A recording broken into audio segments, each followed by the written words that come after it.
Nowadays, we know, and only nowadays, that this was due to a massive eruption of a mountain located in Indonesia, the Tambora volcano, that started the year before, and we know now that it was the largest recorded volcanic eruption of the human history, because an enormous ash plume started to move from Indonesia across all the world, and this dust reached the atmosphere, and it prevents the sunlight passing through the atmosphere. And the consequences was the earliest recorded example of global climate change, because we experience as a planet a decrease in temperature, and it was the earliest crisis that impacted all over the world. The crisis impacted on agriculture, and the food prices rose along Europe. It generated a lot of famine, and as you can see, it impacted also in arts, because you can see on the right a famous painting by Caspar David Friedrich, that is a German romantic painter, that is really catching the color of the sky, first of all, because the ashes provoke this reddish gray color, but also the sense of despair, the gloomy atmosphere that was an essential sign in all the arts since started from this period, and it's also the period where the Gothic novel started. Another bad impact was on the health, because there was the first cholera pandemic. Cholera was a disease endemic only in a region in India, but because of the change in the weather, in the season of monsoon, but also the chemical changes in the soil, it appears a new strain of the cholera, more deadly and more contagious, and because of the floods, it was spread from India till Russia. So it was really the first time the entire world was affected with this cholera pandemic, and obviously with millions of deaths. And this showing us very much that we are really connected with the nature, how much climate is also impacting on human beings. So we are used to think about history as made by human, but really we know now that there's a very strict impact also dealing with the nature. And humans are trying to face all the crises.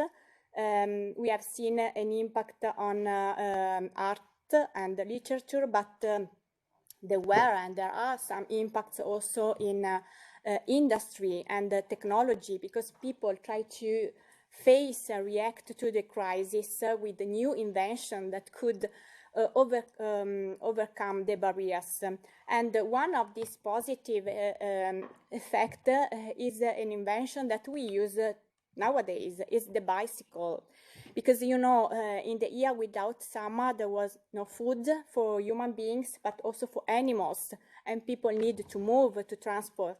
And so the Karl Dreiss, a German inventor based in Baden-Württemberg, was the first to think to patent these strange instruments that didn't need to feed horses to move people. And this was the ancestor of the bicycle. It was called the draisine from the inventor.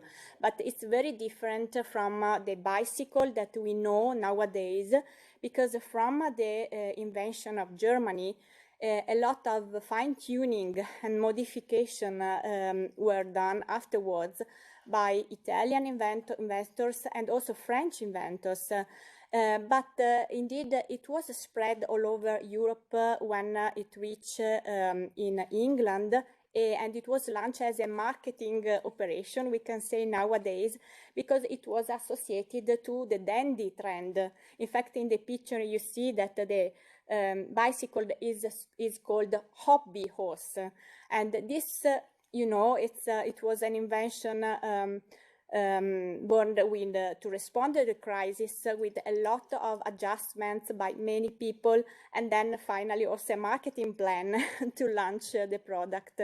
And indeed, this is the topic and the field that we focus in our project, that is very much targeting mature companies. So companies that you can see the business cycle are in the middle.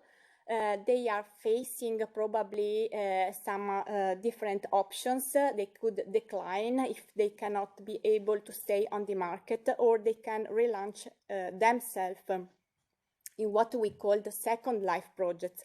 So new business idea, new products, and new services that can really relaunch the business model. We are facing, and we are talking of small companies, mature companies that obviously have a good position in the market, but for instance are very dependent on big clients, and so they have not still their own product on the market, or they have some ideas in mind, for sure the competence, but they need a lot of support to bring these ideas from the generation phase till the market. And this is exactly the place where we would like to position our services. We work 3 years. We started in October 2019, and we will finish our project in June this year. And I'm talking of we because we were 14 partners. Veneto Innovazione is my company, is the lead partners. We are the innovation agency of the Veneto region, and together with us there are also in Veneto Union Camere Veneto. In Italy, again, we have Union Camere Lombardia and the Chamber of Commerce of Bolzano, Bozen. We have 2 partners from Germany, Italcam Bevecom, 2 from France, Rising Sud and France Tech Grand Provence, and then 3 from Austria, IRSteria, SAT and IWS, that is hosting this conference. And sorry for the mistake, we have the Regional Chamber of Craft and Small Business of Maribor in Slovenia.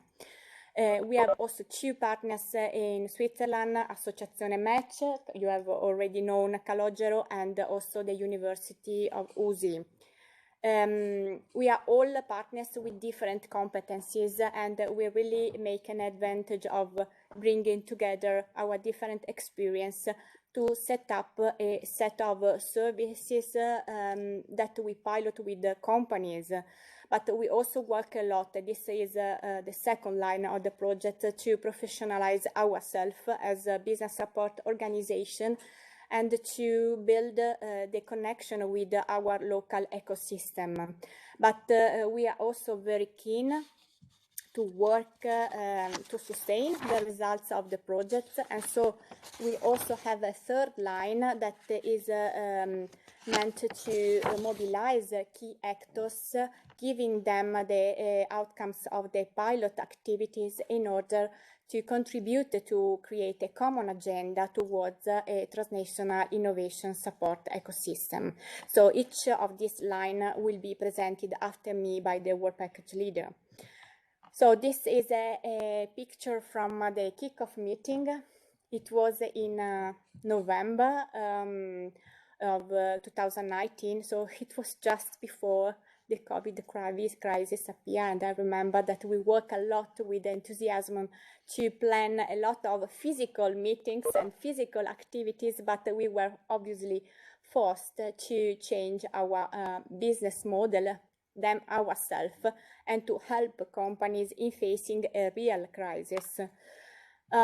So starting from the first line of the project that Luca will present after me, I told you that we work to set up a service package starting from the assessment phase, then going to the coaching phase, and then to the matching, because we would like to take a real added value from the cooperation at transnational level, bringing partners together, bringing companies meeting potential providers. And in this sense, I also would like to underline that one of the other key target of the project was startup. We are focusing on mature companies, but we would like also these mature companies interact and build a strategic partnership with startups, digital startups, that can contribute to boost and accelerate the business projects. And on the other sense, we would like also to enlarge our network at Alpine level with new organizations that are willing with us to test the services, to participate with us to the activities toward companies. And in fact, we have started an accreditation process, and some new organizations have joined the BE-READI network, but more are welcome to join. I have to thank Trentino Sviluppo, the Chamber of Commerce of Trento, and the Chamber of Commerce of Vicenza as BE-READI points in Italy, additional ones to the partners, and then also Cluster Steiermark, InnoLab, Karnische region in Austria, Logatec Novo Mesto, and the development agency of Podravie in Slovenia. So thanks also to this organization that not having being partners are contributed and are contributing to the activity of testing the services with us. I'm mentioning BE-READI points because this is the name we used to call ourselves as a business support organization. The BE-READI point is the pivot among the companies on one side that contact us to receive the services they provide us. On the other side, we would like to accredit providers that could be part of our community, and obviously they are the link to the other BE-READI points in the network. So companies could have an access at a local level, but then of course through the BE-READI points being connected in a wider network. And the BE-READI points is the organization that follow the whole process and facilitate the matching and the partnership creation. So I have talked about companies, and indeed we have work a lot during the pilot activities, and this will be the part that Mathilde will tell you. We have achieved many results in terms of participation of companies to our activities, to our events, and also to our specific coaching path. But I just wanted to show you a small video, 3 small videos, to give you an example of the typical company that could participate that could get benefit from our services. So ALPS hosts thousands of SMEs and are also home of startups and innovative technology providers. But the small structure and the lack of established channels decrease the possibility to set valuable partnerships. Monica is the owner of a small company. Her products are top quality, but they are traditionally manufactured and sold without a brand. Monica has an idea in mind to expand her business and to make her products known abroad. BE-READI ALPS helps mature companies to check the feasibility of new business ideas and to set up new valuable partnerships in the Alps. Go to alpine-space.eu/BE-READI ALPS and fill in the expression of interest. It is easy and quick, and you will be directly contacted by our staff. Congratulations, Monica! Your BE-READI journey is about to start.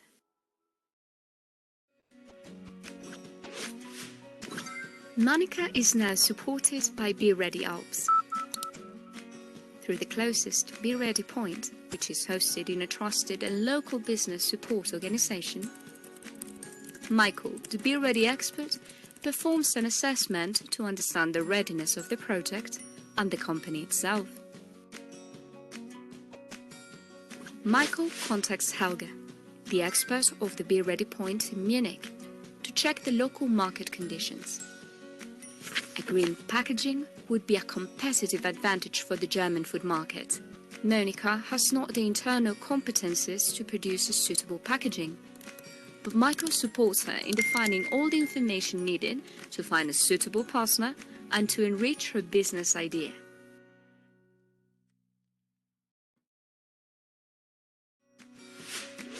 Monica would like to launch her new organic fruits products, Flavors of Alps, in the German market, but she needs a new packaging.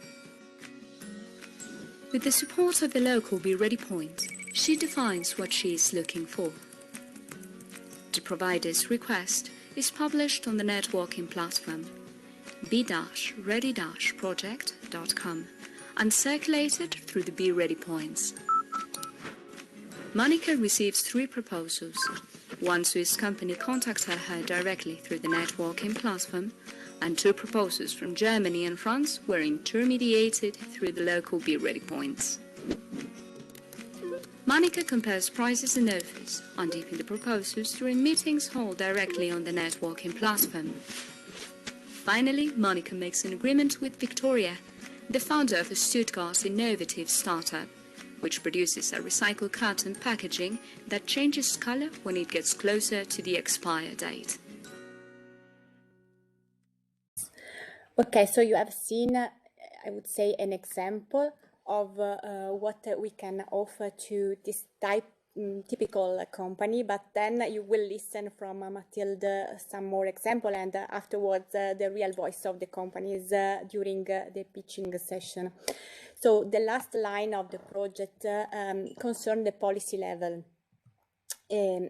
I have told you that we have collected the result from the and we are collecting the results from the pilot activities, and some main topics emerged, and we were able to launch a policy dialogue with what is considered a quadruple helix, so all the participants representing the business side, the research side, the policymaker, and civil society.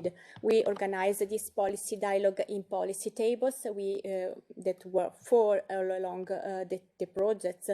And from this table, we extracted some insights that will feed the final outcome of the project, the strategic roadmap for Alpine Space competitiveness, but indeed have already been used to work with our policy representative, because we have an advisory board. All the partners have an observer that represents the different stakeholders of the project and the outcomes of the policy table, and the presence during these moments were very useful and valuable to initiate a dialogue with them. We are also contacted EUSALP action groups. Some of the partners are also member of some action groups, because for us it's really important to launch the debate also at the level of Alpine Space area. So afterwards we will listen these final outcomes. But now it's really my turn to thank everybody, in particular the colleagues and all the partners, the companies, the providers, or our community that really work also in different conditions, in difficult conditions during these 3 years. And I put this for the sentences that I remember I put in Verona for the kickoff meeting, that I think it's still valid. So it's really the starting point, coming together. It's quite a work and it's difficult to keep together, but it's really worth working together. Is really the success, the added value, working together as a partners and also as people in the Alpine Space area. Thank you very much. And yes, Luca, it's your time, so the floor is yours.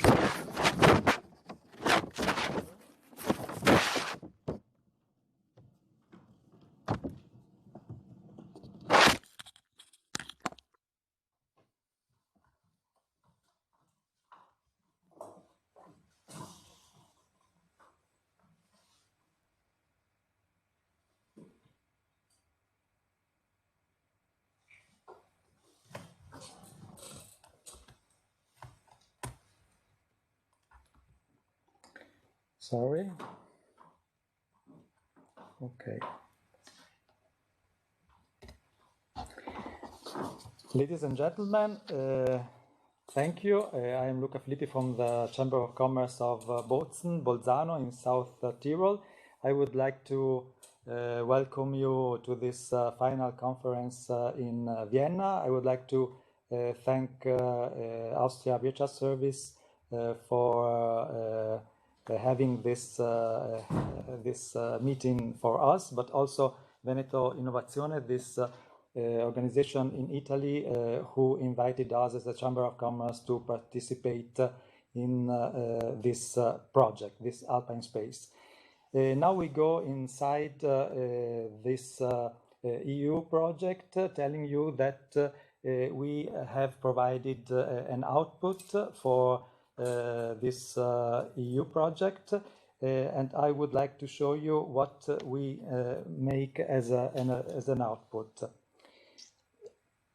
One of the output of this project is the production of a BE-READI Points toolkit. The BE-READI Points toolkit allows every business support organizations, every BE-READI point to support companies with a comprehensive, modern and transnational approach. So we tried to think what do we need to start with a journey to support a business, to support SMEs to develop their business idea and to support them till the implementation of this business idea. What kind of methodology we have used to create this booklet, to create this output? We had a meeting in Bolzano in November 21, and we defined there a general structure of the booklet. So we tried to clearly define what we have to deliver to the BSOs and to the BE-READI Points to support businesses at their projects. Then we tried to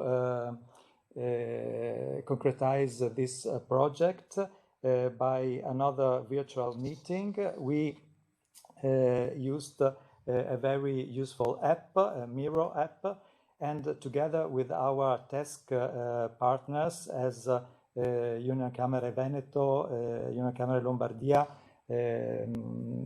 France Tech, Grand Provence, and also Veneto Innovazione, we tried to signalize and to define what we concretely have to offer to these BE-READI Points, to these BSOs to help the business.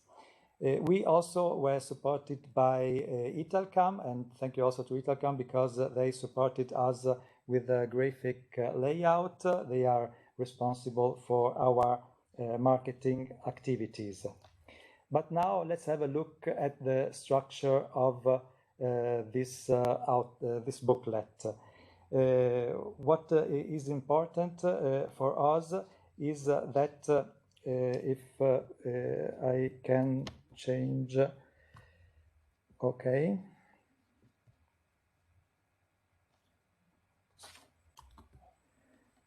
I try to share the screen, just a moment.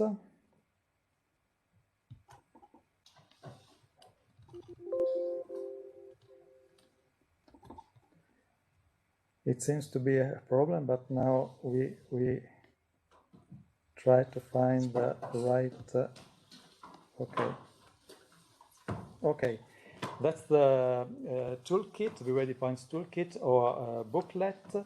We have a small index where BSOs and also BE-READI Points could find a very small summary of the content. What we have to do, what is the purpose of this document, what is the target? We have to say that the target is this ecosystem that works with us. So offshore, the mature SMEs that are involved in the project, as you will see later by them. But also we have tried to involve also the stakeholders, other providers and other local authorities but also at the policy level. Then you see here the working mode of this process we have designed together with our partners. The company have to make an expression of interest. Expression of interest is a digital format that should be sent to the next BE-READI point. BE-READI point are located, as Maria Sole Dorazio said, in this Alpine region. We are 14 members, but we also try to collect other BE-READI points as other public entities or local agency that should support this project. But what we do concretely and what we shall offer to the BE-READI points. The phases are 7, and as you see when I scroll the booklet, we have we did build a community in this ecosystem. So we involved the Alpine Space members, we involved the providers at local level, but also we try to involve providers in my region, for example, that could support a business in another region, in an Alpine Space, and also the policy makers. We also offered an assessment that is very articulated, because we did offer an assessment in the finance sector, in the innovation sector, and in the internationalization sector. But we also provided an assessment grid where we can sum all this single assessment in a simple grid that is offered to the BE-READI point to understand if the business, if the SME is ready to develop this new project or not. As Maria Sole said, we developed this project during the COVID-19 pandemic, so we could not meet us, and we also wanted to provide some trainings to the businesses, but it was not possible to provide them trainings sessions in presence, so we recorded some webinars. The webinars are now available for new businesses that want to join us, but also for the BE-READI points. The training sessions we organized are aimed to the people who works in the BE-READI point. So we organize some trainers, but also trainings for the SMEs. And this material is recorded and is obviously available for all. Then we also organized some coaching. Coaching is very important because the business idea that are presented from the SMEs could be very complex, and so often business need also a coach to try to simplify this process. And in our BE-READI journey, we also foreseen this kind of support as a coaching. The coaching could be internal on the BE-READI point, or could also be external. Due to the complexity of realization of a business idea, it would be useful to get a coach. But of course, our aim is also to have a matching between businesses, between SMEs, and that is also our core business, our core aim in this project. So we try to match businesses in the Alpine Space, but also outside this Alpine Space, and then you will see some examples in the next videos.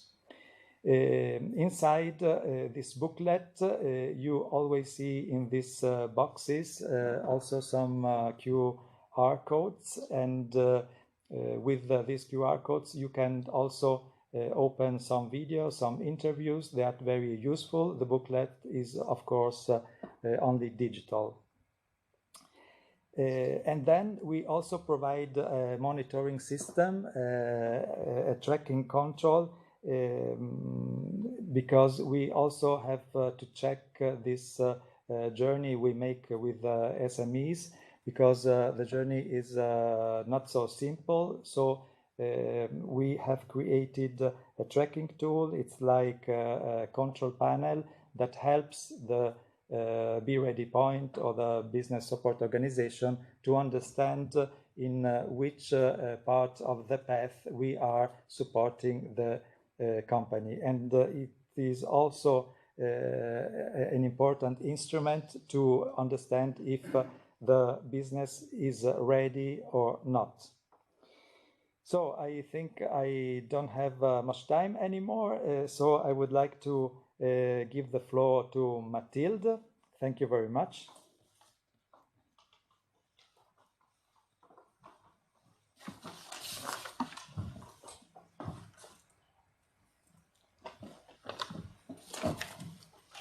Thank you, Luca. Changing presentation.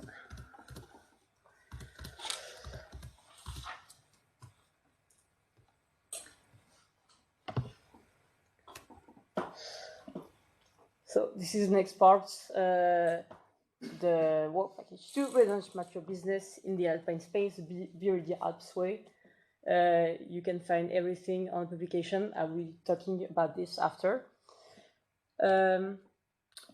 As we said before, in 2019, the first BE-READI point got together to guide SMEs so that they can start their journey. But we had the COVID, and our mission to offer the second life took a whole new meaning. And I must say I was a bit surprised that this project was a bit visionary, but we got it. We were able to give them new opportunities through all the leverages that you can see: digitization, innovation, internationalization, and finance, and create a successful partnership that could bring investments and open up new possibilities for them. I will present that just after. What we created during these 3 years is a client journey in 7 steps. We've talked about it a little bit before. First, get in touch with the nearest BE-READI point, then fill the expression of interest, then the coaching and the matching session, and also access to funding opportunities with this big event at the end that we did, the BE-READI Investors Day, that I will talk a bit about later. The first step was the assessment. For now, we have assessed over 100 companies through all the different leverages, and I want to share with you some figures that I found interesting. The first one is that 62% of the Second Life project that we have are based on business models. So it was obvious for us that we needed to coach them on business model so they can start their Second Life project. And the second year is related this time to IP. This company didn't have any patents. So it was clear for us that they also needed IP advisory to know how to protect their assets in other countries. The second type of figures that we have are on the sales. As we have seen with the crisis, online channels were critical and allowed companies to continue their business. And only 43% of this company have online channels. So that's why we had a coaching program on digitalization that was led by a partner, AWS, and also one-on-one coaching programs by other partners. And the third topic that is interesting to me is about internationalization. Only 48% of the companies that we've coached had at first a clear internationalization strategy, and also 61% of them had a website or other promotional asset translated into another language or English or other language. So what was clear for us, what they needed coaching to design their strategy, and also advisory service on how to export products and services to these new European markets. And also there was a need for them to have successful partnerships. That's why we put in place a networking platform that gave them business opportunities and also the opportunity to participate to matchmaking events along the project. So yeah, speaking about the networking platform in the digitons, so these matchmaking events, the networking platform was for us the backbone of the matching service. It gave constant matchmaking services, and some events were organized throughout the project, thematized event, as I said. The first one was Turn On Digital Transformation at the end of 2020. The second was Innovation and Digitalization on the tourism industry, and the third one, Green Mountain, both in 2021. So the objective for us was to use the complete play field offered by the EU market and give them opportunities to meet with the good partners for them to realize their second life project. I talked about fundings during the project. We also put a lot of effort on funding. Indeed, during the crisis, the resilience of a company relied on their ability to keep a steady cash flow. So throughout the project, we tried to keep them informed all the way about the public and private funding opportunities they had, the COVID aid, of course, but also with this event that we have, the BE-READI Investors Day, we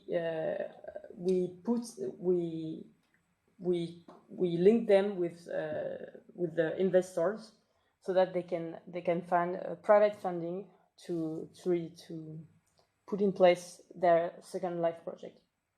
And here you have two screenshots of two videos that we have on our YouTube channel. You can check after. One is on a company called Telaqua, and that has pitched during this event, and the other one is on a business angel who participated to the event.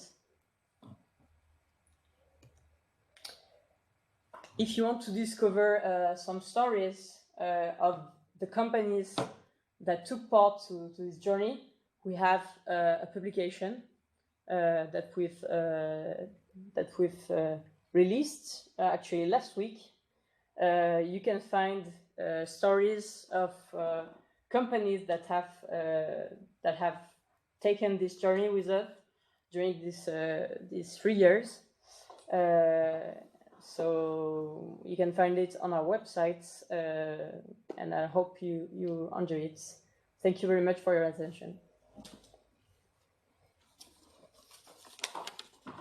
And now I'll leave the floor to Christina.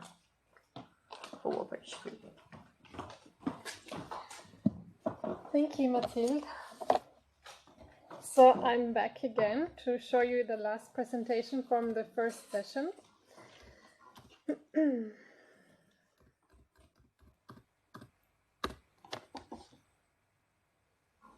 So, should be seen. Great.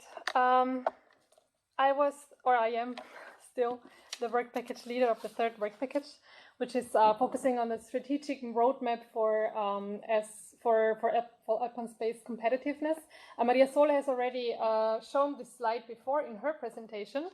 One of the pilots within the project was that we tried to start a policy dialogue between businesses, research, policymakers, and society.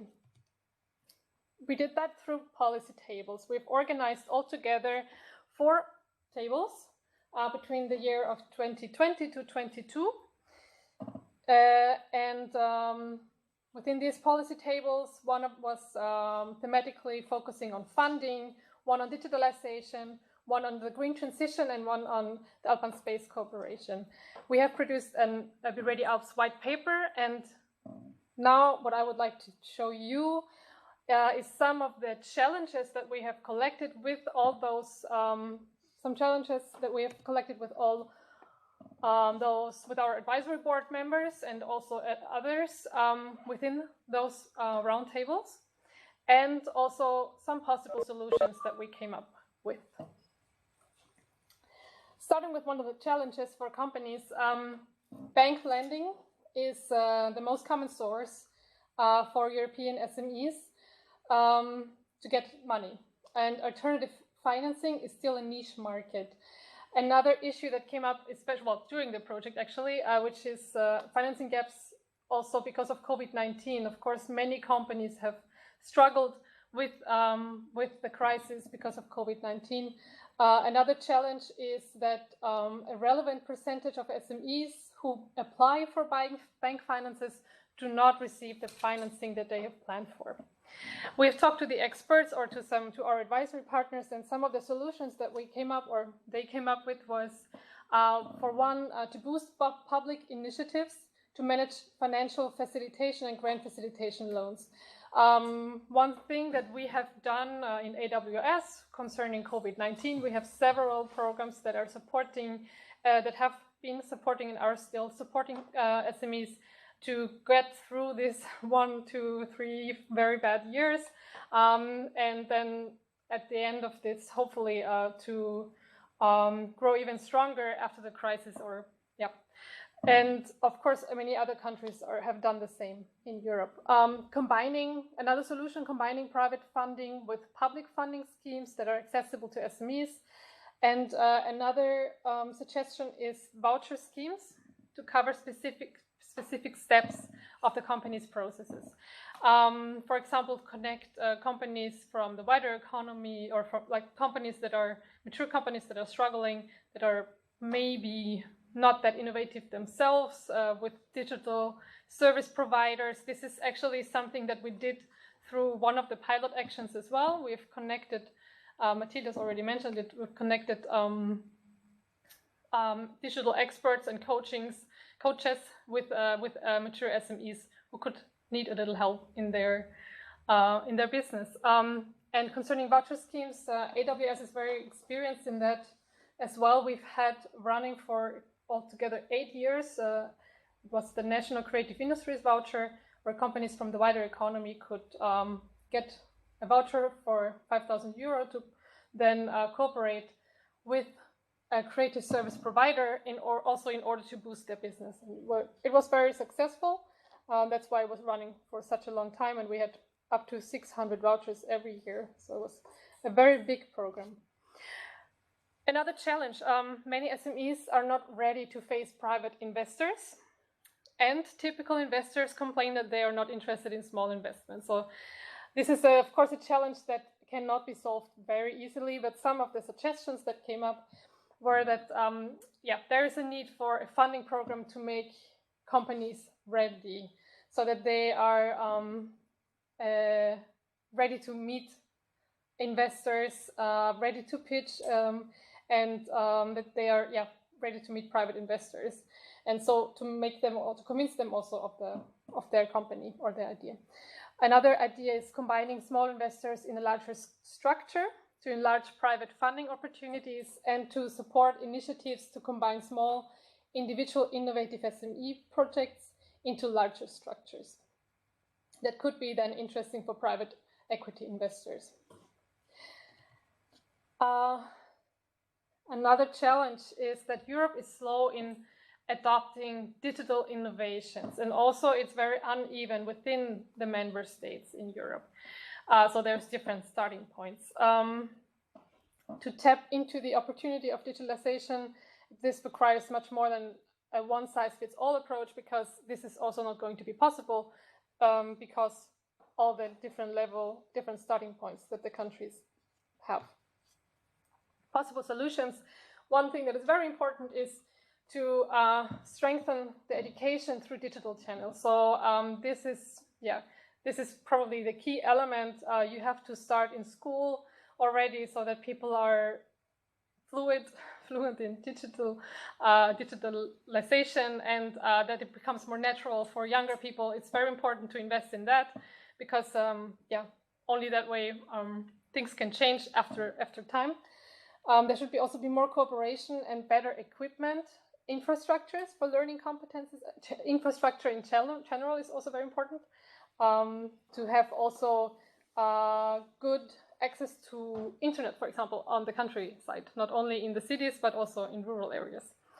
To provide better exchange between research and SMEs. So they're sometimes not really aware of each other. So there should be more systematic and consistent approach. Provide an easier access of SMEs to digital providers, for example, through digital vouchers. That could be an interesting idea. And we did not do test vouchers in the project, but as mentioned before, we did bring together companies with digital coaches. And to launch and support initiative aiming at providing tailor-made services, like the BE-READI ALPS path, for example. Another challenge is now more than ever before, the green transition. This needs to be understood also from the business perspective, and by turning away from fossil fuel-based economy, there are of course environmental and societal benefits, which is great, but it also needs to be economically sustainable. So we cannot just say, okay, stop using all the oil or the gas, as we know now.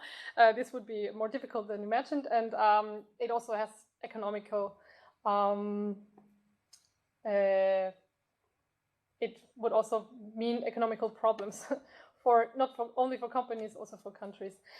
Some possible solutions for that is to foster a more harmonized legislative approach, to produce and disseminate best practices about that.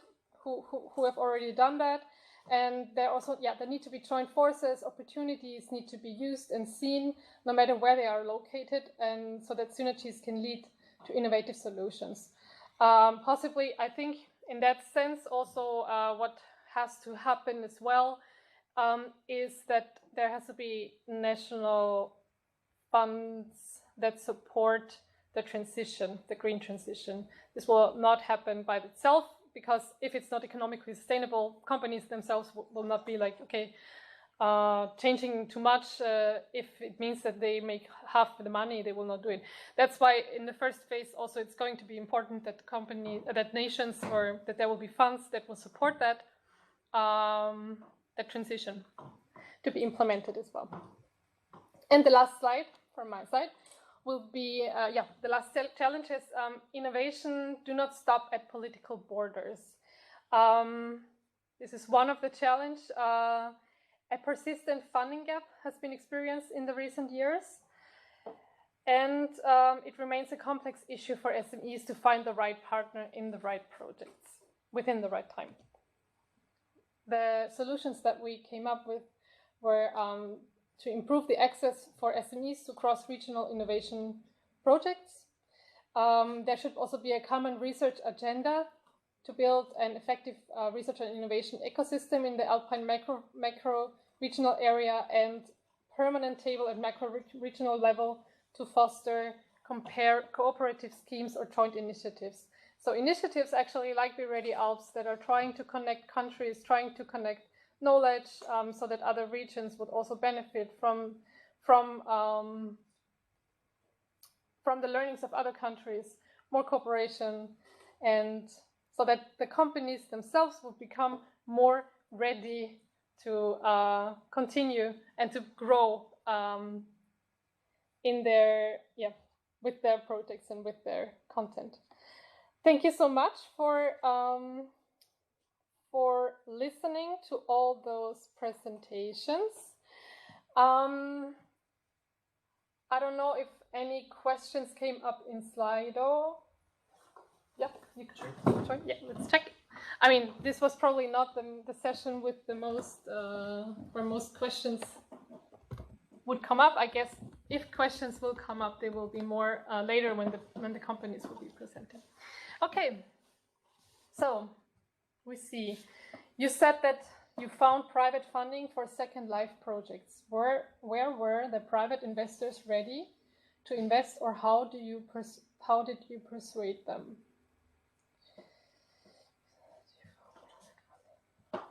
Who said that? Did you? Could you? Yeah, you could come here. Yeah. You can come here.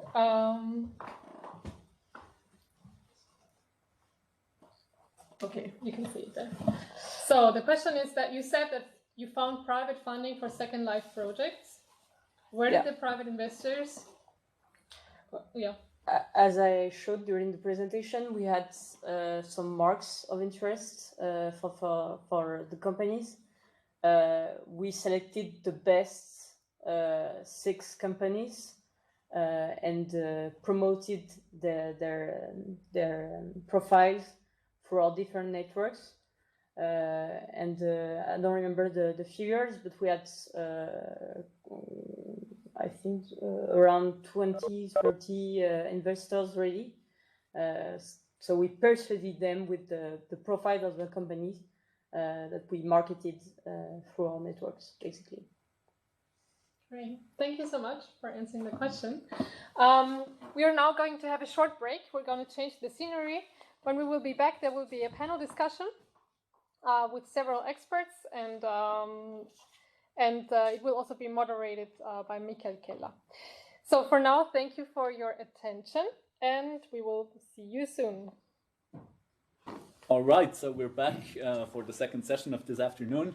My name is Michael Keller. I'm from the University of Applied Sciences and Arts of Western Switzerland, based in Fribourg, Switzerland. It's actually a real pleasure for me to be here on site. I've had the pleasure to follow this BE-READI ALPS project as policy table facilitator through its whole lifetime, but we have never had the occasion to actually meet in person, so it's the last meeting and the first time that we can meet. And I have to say, it's just something else if you can sit in front of each other, benefit from traveling. For example, this morning I had a bit of time. I went to the Imperial Treasury here at your Hofburg, where all these beautiful artifacts from the Habsburg monarchy are exposed. And those of you who know me probably know that I have some type of passion for this Habsburg monarchy, and there's actually a reason why I really like this Habsburg story. I once was the lead partner of an Interreg project, and we found out that every single region that participated in this Interreg project of the Alpine Space was at some point in history ruled by the House of Habsburg. And this is something that is not only true for one of these projects, but I think that in most of the Interreg projects of the Alpine Space, we are actually united by this Habsburg history.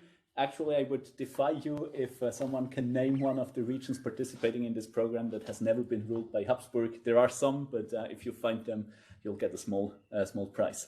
So Habsburg is uniting us. The Austrians will be very happy about that, but also we Swiss are very happy about that, because actually Habsburg family are coming from Switzerland, from a castle that is called Habsburg, which is very close to where our university is based. So good collaboration story between Switzerland and Austria.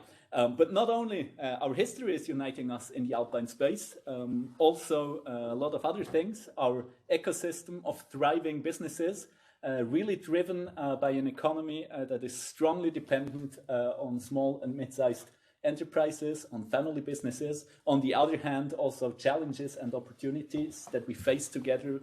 Just think about climate change, what this means for our mountain regions, bioeconomy, all the bio resources that we have that we can use to replace fossil fuel-based inputs in value chains, bioeconomy, circular economy. All of these opportunities for green transition actually really unite us. And if we're thinking about innovative ecosystem, innovative business ecosystem, what we normally tend to associate this with is either the big players, the big industry players, the most innovative companies out there, really big players, or then on the other hand, the very small, very young startup companies and so on and so forth. But we know that our economy is actually really living off small and mid-sized enterprises that are here, that have a long history on our territory, mature SMEs, and therefore this BE-READI ALPS project is really something that struck my attention. Very innovative approach to this problem, the question, how can we bring this type of innovative ecosystem, this innovation that is needed to tackle common opportunities together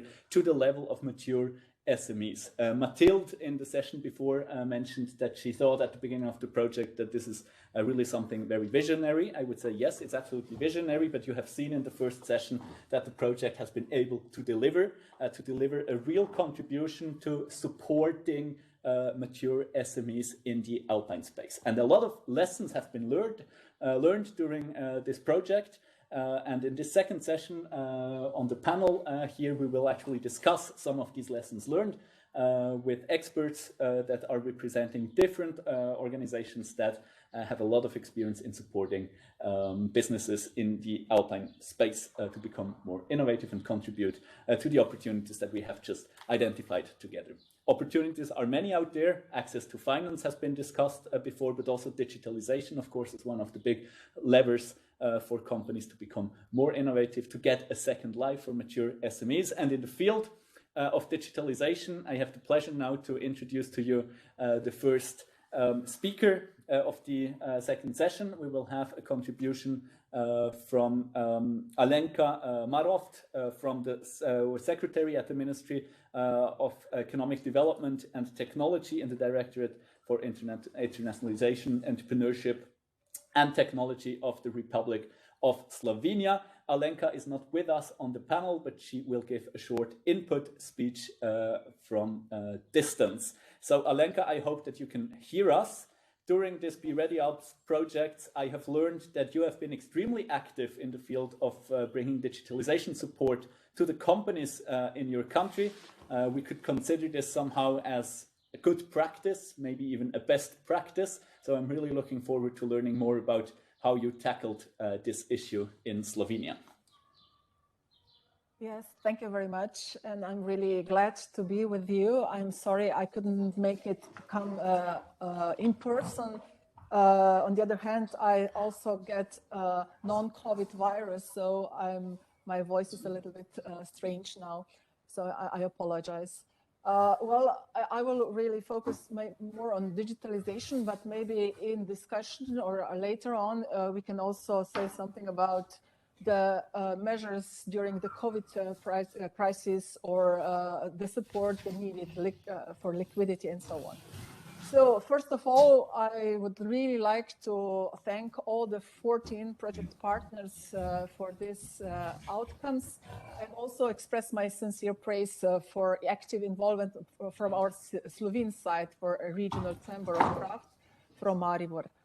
Our ministry strongly supports BE-READI ALPS project because its purpose is to support the company's efforts in launching Second Life projects by achieving high level of innovation, digitalization, or internationalization, or all three together.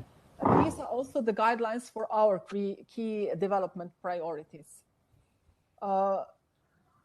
I still believe that the main task, as it was mentioned a couple of times, that the state should ensure a predictable, stable, and competitive business environment. It means infrastructure, services, legislation, and of course, finance. We have done quite a lot in this field, and we will continue to upgrade our work also in the future to build the ecosystem that will be made for the businesses. However, to achieve the goals that we set also in Slovenian industrial strategy that till 2030, it was recently adopted by the government, our focus will be above all in innovation for inclusive green and digital transition. We believe, and our experiences also confirm, that the goals set for 2030 could be achieved only through green and digital transformation of our economy and society. So we want first to achieve higher productivity with added value per employee of 66,000 euro, and second, to be among the top 5 countries in Europe in DESI index and among the top 3 in terms of the level of use of advanced digital technologies. Maybe just for the illustration, Slovenia ranks now 13th place in DESI, so we have a lot of work to do. So I will focus, as I mentioned, only on the Slovene path for digital transformation, but it walks hand in hand with the circular economy. It was also interesting from the results of the previous colleagues from the policy dialogue that the digitalization is an important boost for the company's growth, also for the second cycle. So in the field of digitalization of the economy and also as part of the milestone under the Recovery and Resilience Facility, the government adopted in January this year the strategy on digital transformation of the economy, and it will be also part of Digital Slovenia, so the huger strategy for digitalization. Besides that, we work hard on adapting business processes to new EU legislation, the Digital Service Act, Digital Market Act, and also financial legislation. One of the important projects that we want to implement is to introduce an innovative digital corporate identity card. So its aim is that the company enters in any register or any database only once. That will remove administrative burdens for enterprises. Within the ministry, we are now creating a hybrid cloud. Maybe just to explain, this is the possibility for companies that they have easier access to services of our ministry. So everything will be online. In the investment part, we have just published a public tender for digital transformation in the amount of 44 million euro of large enterprises, and in consortia with SMEs and startups can apply. So I just today received the results. 57 companies applied, and the investment part is 100 million. So we cannot support all of the projects. We are also very aware that international cooperation is important also in digitalization. So we prepared within the RRF multi-country projects in 3 areas. European Common Data Infrastructure and Services, European Blockchain Infrastructure and Services, and Microelectronics. In the cohesion part, so this was RRF, and cohesion policy part, so for the period till 2027, we are now preparing the documentation, and it's an important source of finance for digitalization, especially for SMEs. Our aim is to provide free of services for SMEs through a digital innovation hub. As you maybe remember from, or maybe not, from my last presentation, Digital Innovation Hub offers free of charge services in different fields for SMEs, also mentoring, coaching, and now we will want to continue with these activities. It is well recognized in Slovenia, and as we all probably agree, the knowledge and skills are one of the most important parts in digitalization, so also the human part. We will continue with also so-called digital vouchers that are part of the huge voucher scheme. We have four areas that we support to prepare, to upgrade, to raise digital competencies, digital marketing and digital strategy, and of course in a very important area, cybersecurity. And it was interesting also from one of the previous presentations that the need for the preparation of strategy designing web page is one of the missing parts in SMEs, also in the whole Alpine region. So in addition, we will continue also with the most successful call for tenders for digital transformation of SMEs. These are grants up to 100,000 euro. And maybe just perhaps for the feeling, the last call financed from REACT EU, the amount was 30 million euros, supported 311 SMEs project, but Slovene Enterprise Fund, as our implementing institution, received more than 700 applications. So it shows that there is a huge need for digitalization in SMEs in Slovenia. This is an overview of what's going on and what will be done in Slovenia. And finally, maybe just to conclude, I would like to say that innovation is the driver of growth, but the driver of innovation are always people. That's why I'm really happy to be part of the BE-READI ALPS project, and I'm looking forward for the final results and wish you a good cooperation also in the future. Thank you. Thank you so much, Alenka, for your input talk. You asked whether we remember your last presentation. Of course, we do. This is also why we mentioned that Slovenia can really be considered here as a good practice for all of us, and we will certainly continue also to look to Slovenia to learn from you in the field of support services for digitalization. And your conclusion behind all of that, there are people, I saw our panelists actually all confirming this, so I think this is a good occasion now to switch to the room, and I have the pleasure to introduce to you the three panelists. On your extreme left, we have Mr. Dusan Todorovic, who is the head of the AWS Industry Startup Net. Next to Dusan, we have Umberto Bondi from Switzerland, from the south of Switzerland, canton of Ticino. Senior project manager and coach at the Startup Center of the Università della Svizzera Italiana. And next to Umberto, we have Mr. Leopold Strobel, who represents the Chamber of Commerce of Graz in Styria. So I would like to directly start with you, Mr. Strobel. As representative of the Chamber of Commerce, I would be interested to learn a bit more about the support services that you offer to SMEs. Thank you for the invitation to be here this afternoon. The Chamber of Commerce in Styria, we have about 90,000 members. And in Austria, it's obligatory membership to the Chamber of Commerce. So every enterprise is not very amused by this. So we have to grant service for all our members.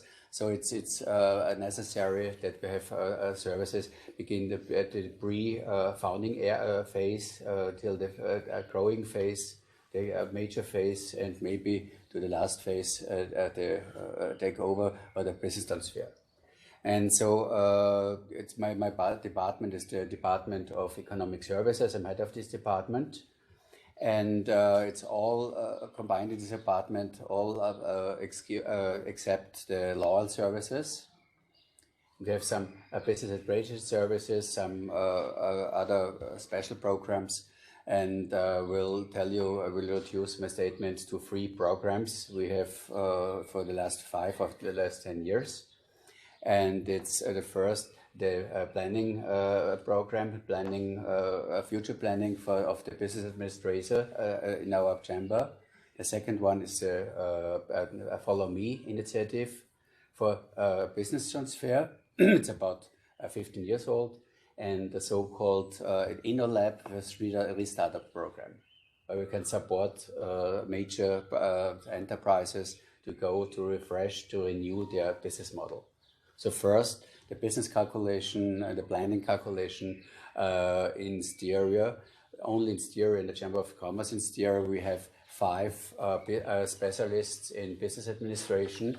They're all over the country, not in the center in Graz, but all over near the countries, and support the entrepreneurs there. So in the pre-order phase, pre-founding phase, and all over the phases of their employeeship. It's a program that we can make a business calculation for the next 2 or 3 years. With some several consequences, several first case, normal case, and best case, so that our enterprises can see what will be the development for the next years. And it's necessary to plan for the next years. So many enterprises have less plan, they have some ideas and some knowledge, but not the business administration knowledge in their head and in their business. Mm-hmm. Second one is the Follow Me initiative. It was first was a project, and it's a business transfer program. And there are 2 columns of this program. First, we have online marketplace. And the second part and second column of this initiative is a large network all over Styria, with all the players doing and dealing in the sector of business transfer. So first, our marketplace, or our online marketplace, it's all over Austria, the so-called Nachfolgebörse marketplace for all the assessors and all the handover enterprises, and they can put their information into this database. And only in Styria, every of these cases is personally supported, because it's necessary. Because if you have a pizzeria that is taken over the 7th time within 2 years, it would be a problem. So it should be the quality of a better one.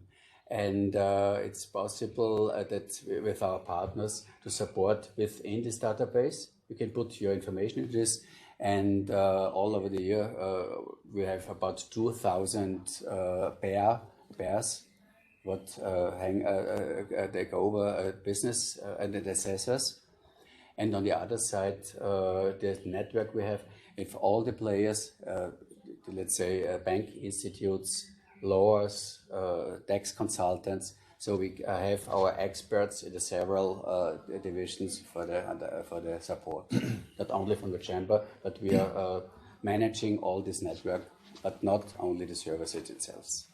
And all over the year, I told you about 2,000 pairs. And it's necessary to know that we think only in Styria, it's about 50,000, 60,000 employees. They are concerning to these enterprises. And the last words to Follow Me. First was 15 years ago. If you're an entrepreneur and 85 years old, that it should be to give your enterprise to the next generation. And if the boy, the girl is 52, is allowed to go to the bank institute the first time without father, should it be start before? So it's not, let's say, a business transfer is not the death of the old man or the old woman, but is a normal thing in the business, in the entrepreneurship. So the age of the takeover and the elder generation is about 40, 50. It's very necessary for us. It's not a dead and black, but it's a normal situation in your employership. And the assessor, for himself, is a founder. So it's the same like a startup or a founder. You take the first time an enterprise. So if you hear all of these types of supports that is offered by the Chamber of Commerce of Styria, Umberto, I think a lot of that is very well known to you and very similar to what is going on also in your case. But what I would like to specifically ask you is, you're coming from the startup world. Yes. And within this BE-READI ALPS project, you had this original and visionary idea to actually really take elements specifically from the startup world and apply to the world of support mechanisms for mature SMEs. So how do you see this? What are you offering with your organization in this field, and how could these type of support mechanisms be used within this project? Okay, so I'm working at the Startup Center of Università della Svizzera Italiana in Lugano, Canton Ticino, just to provide you a short framework. And within this incubator, we are offering, let me say, typical service that Invest Incubator offer. That means coaching, spaces, and our support. And in particular, this is coming in the last 5 years, 10 years, something like that. We are providing a quite good knowledge about the different level of ecosystem. That means the local one, for us, is the Canton Ticino, offering some kind of support, very interesting for company and startup. Later on, we have the Swiss level, the national level, and Switzerland is a real federal country. So whatever is this, there is a lot of issues decided at the cantonal level, and on top is the federal level. And on top of this, now we are also exploring the possibility to offer services to our startupper in the Alpine Space area, and on top there is Europe and worldwide. What we can see is that the small and medium company, at the end of the day, in order to survive, they are acting in very similar way.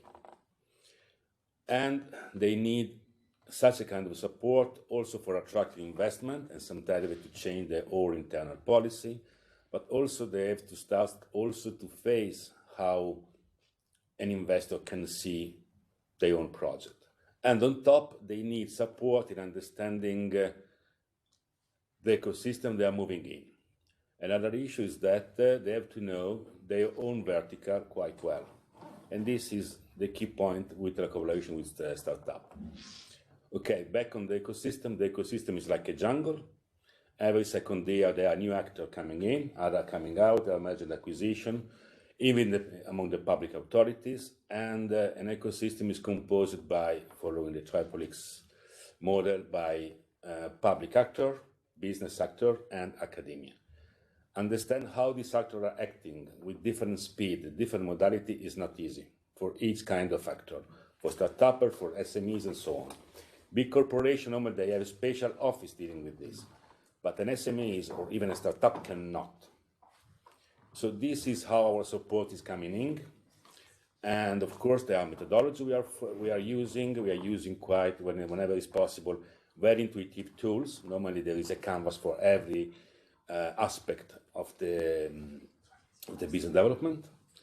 But this is exactly what we are working with tools that can provide speed, clarification, and support to the company. At the end of the day, an SME is with a clear, innovative project is not a startup because they have different assets, but they are more or less facing very similar challenge. And the contamination we are now working in is more or less the following was the basic idea of the project. And this project started from an experiment on the Bodensee several years ago.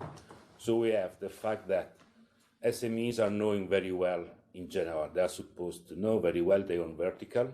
They know how to manage with the different actors. And the common culture and also the common way of making business. Startups are coming with fresh idea, but a lot of time are quite naive in facing how to deal the business. In particular, when you are concentrated on the fact that the business in our part of Europe is really based on, at the end of the day, on contract. And this is a very important issue regarding this one.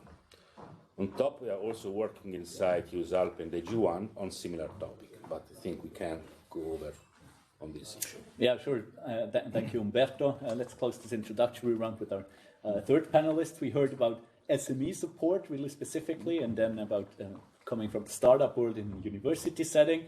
And I would like to conclude with you, because actually you have two hats. You're representing support for companies, but on the other hand, you're also an entrepreneur or an ex-entrepreneur.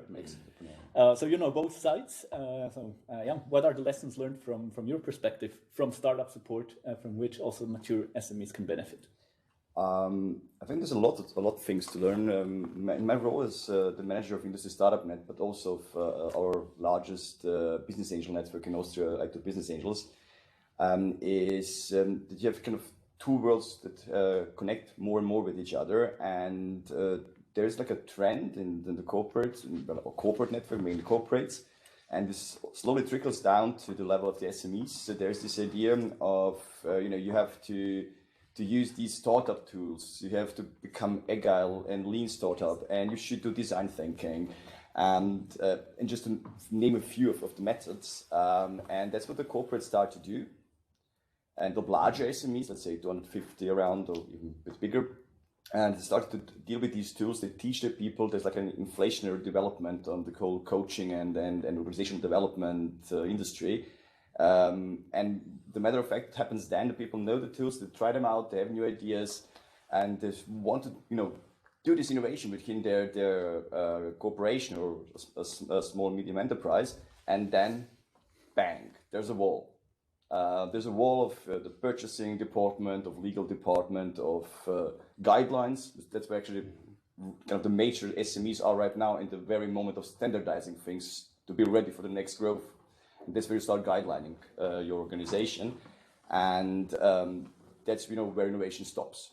And we see that on many levels, be it internal innovation coming out of a SME with these modern tools, but also when a startup kind of connects to a corporate or to SME, that they face, for example, legal rules and purchasing rules of 400 pages. Mm-hmm. Well, you can do with that in the T-Mobile or with Siemens. You have a legal department of 20 people or 30 people working on that. But a startup, it's done. You kill the idea before it starts flying. And so it's not a topic of what you can learn from them in terms of tools, for example. It's what is the attitude. It's this need for cultural change.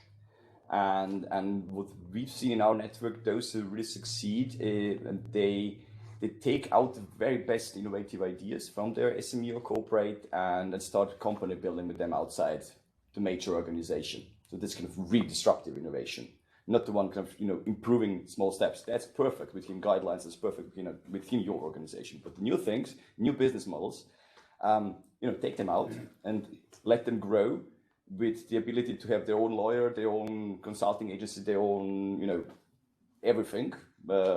Including in terms of how they deal with the business.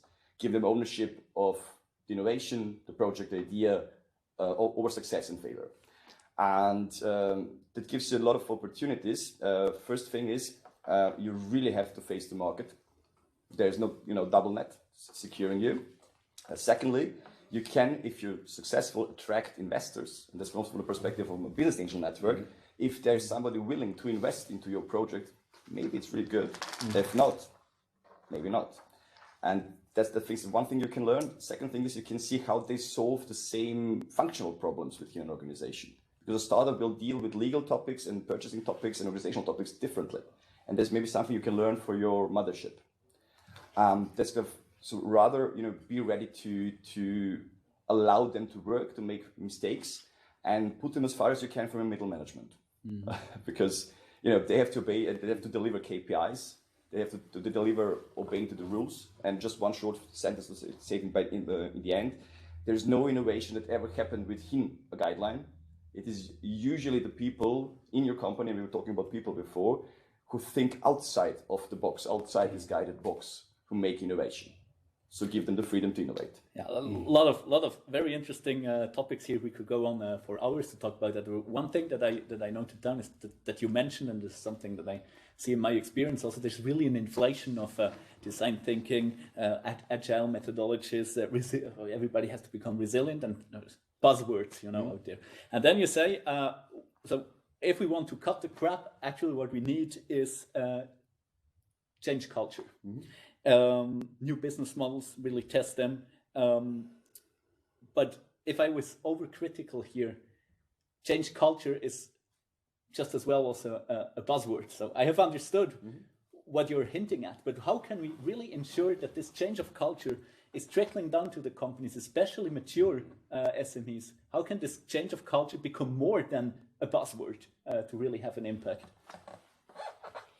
Okay, one issue is take care about your intellectual property, because this is exactly the asset on which you have to base your business. In particular, when you're dealing with partnership, or whatever, joint venture and so on, one of the key points, in particular when you're also dealing with university or a rector or new startup, is how to deal with your intellectual property. And another issue that is not really present, but I see in the startup, is how to make from a good idea, a business is fine, but also you have to create an investment opportunity for somebody else. This is a step that is really hard to put in the head of startup or even in SMEs. So in order to trigger collaboration, you have to think how a possible partner can get a benefit investing in your project. So really create a business, an investing opportunity for your possible partner. Yeah, I would like to give the question also back to you. Think out of the box. How do you ensure? You talk about culture, and it starts, well, you know, the fish starts smelling on the head, we say in German, something like that, and translated properly. I go back to my time as being an entrepreneur in my agency, and a very day I was talking about failure culture, I think for 3 or 4 years. And, you know, people just decide, do your own mistakes, it's fine. But nobody really dared to do. And then came the moment, so I'm just telling the story as like a metaphor for it. And one of my employees came to me and he had a massive project failure. I think it costed approximately 30,000-40,000 euros. So it didn't kill us, but it hurts. And I listened to him and asked him a few questions, what he learned out of that and what he will do now differently in future. And he said, well, that and that and that, some bullet points. And said, fine, good, you can go. And he was like, and you won't fire me right now? I said, well, actually, I would be stupid if I fire you, because I just invested 30,000 euros in your education. And now you do it better. And from that moment, this story went like and that's how you change culture, by changing how you behave as a manager. And this story went like on the informal ways of the agency, because we were about 40 people, it's a small one, okay. It ran through them, and the people now, well, he didn't fire him. And now they started deciding themselves. And that was on the change of decision culture and failure culture. And that's a very thing for the SMEs, where you have usually often still founder-run businesses, usually in a later age, with very patriarchal structures. So there is a boss deciding, and there's a family father, let's say, or very often strict. And, you know, he has to change first. You can't tell your people, and now get an innovative culture. That's the goal. It doesn't work. You have to start with yourself on the very top. So you seem to completely agree with that. How does this resonate with you? What you hear from the startup world? In Stereo, we have the so-called Restartup program. It's a program of the Department of InnoLab. InnoLab is a part of the university supplied at the university campus O2 in the Chamber of Commerce. And InnoLab was founded to support startups. There are things that you said, but within InnoLab we have the program Restartup for major enterprises which are 10 years, 15 years on the market. They're thinking the same, making more of the same, and we support them to think their business new, to refresh their ideas, make some new products, some product lines, or to make a new business role in the enterprise. So the enterprises and entrepreneurs are 50 years old, 60 years old, they're thinking so in it, and so we can think their business completely new. So it is possible to restart. So the name otherwise would go down, and we don't support the enterprises when they go down and they have problems, but it should come before. That's our efforts to get them before they have problems, but then they can start and restart and make for the future. And in some enterprises, it's the enterprise is past this thing of the Restarter program, not the same enterprise like before. Dusan, you wanted to react? I just want to add on, because you just said they're running this business for 15, 20 years and longer. And there's a long time where you build paths in your brain, in your organization, the DNA. And then if you want to change culture, you can't change it in a sprint, design thinking sprint. It will take almost as long to change your culture as you build the old one. And so if you go into this project of changing culture, go in with the absolute, see that in front of you that you will run a marathon or maybe an ultra marathon in terms of time and energy till you're there, and then you'll start again to change your culture. So that's, I think, a very, very important message, because many of these culture change projects stopped after 2 or 3 years because they did not deliver. You can't change culture in 3 years, maybe in 10. Yeah. Huge issue. We have to focus down on something that you have mentioned before, because we have a follow-up question actually from our audience. So we have been talking about learning a bit from the startup world, applying that also to mature SMEs, but there's also the possibility that SMEs can directly collaborate with startups. And we have a question from someone in the audience asking what the risks are, what has to be considered, especially for an SME, if this SME wants to work with a startup that is not consolidated yet. I think you have all experience on that. Umberto, you're laughing. Yes. So this is perfectly true. For an SME, what is important, you have a reliable partner. But startuppers, apart serial startup that is a particular family, are newcomers. So they don't know exactly how the market works, how to understand the market and so on. On the other side, they have a clear idea on what is possible to do with some technology. So such a kind of contamination is quite complex, even because startups are somehow forced by all possible advisors to concentrate on the intellectual property. SMEs on the other side prefer to work on industrial secret and patent. So matching this trade-off is really complex. And this is where the business support organization can somehow work, not to find an agreement among them, but to explain each other how the different cultural work are set up, and later the two partners should find by themselves an agreement, whatever it is. Another point in SME is what I've seen a good example is where, exactly what both of the people here was talking about, if the management start to, let me say, teach all the employee of the company to understand the value of what they're doing. That means even the financial value of each project and each action. This is already a very interesting issue, also because in our school there is not a common financial education. We talk about engineers or technical or even creative people. They are not able to having a financial evaluation of a project. So different IP strategies, different approach to funding strategies. Other elements? Yeah, definitely. So you mentioned it. Actually, you have to be, and that's different. In our business of SMEs, I told it's all about secret. Yeah. And you're rarely in business meetings, you're rarely open with your expectations and your goals when you go into a project. And that's what we see in our network is the main reason of project failure if startups and SMEs or corporates, it doesn't matter, collaborate. So be very transparent in what you can offer to the startup. Show them tell them about your weaknesses, which are especially that some decisions take longer, that you feel specific risks, whatever it may be in the very specific case. And let the startup do that the same thing towards you and meet these expectations. And if there is an expectation set that fits, you go into the project. If not, then not, it's fine. Another startup will come. So don't force yourself into this collaboration. That's one thing. So be very transparent. The other thing is collaborating with startups, even if you have the right people in your organization, your SME, it's very different because the time is running in a different speed. Yes. And so you have to be very clear on that the startup is deciding a long decision, 1 week, speedy decisions, 1 call. And your speedy decision is probably 1 month till you had all your jour fixes and so on, and you match the positions. That doesn't work with a startup because they have a runtime. They have money for a specific time, let's say half a year or a year, and they have to manage the next step in that time period. So you have to decide faster. So prepare your processes, resources, be ready. You know what you are willing to invest. You should know before you start talking with them. That's one. The second thing, and the third thing, and it's still about the time. When you start, you know, there is a go on a project.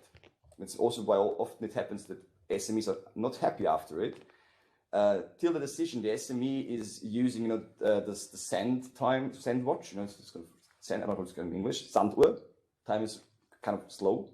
And the very moment you sign the contract and start collaborating, there is the top management getting out, click, and the time is running for the startup. But it has just 5 employees, so they can't deliver that fast.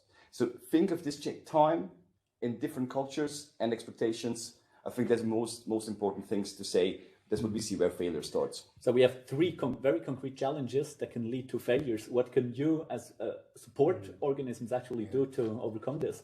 I'd say the speed is the one thing, but the second thing is a psychological element. For the major companies, they're maybe slow, but the better planning, financial planning, and it's experience for us that startups often don't have a good business plan, don't plan their financial things, and maybe some holidays better plans than a startup phase. Let's start. And so this is our support that we want to help them, not the idea and the thinking in their heads, but in the financial case.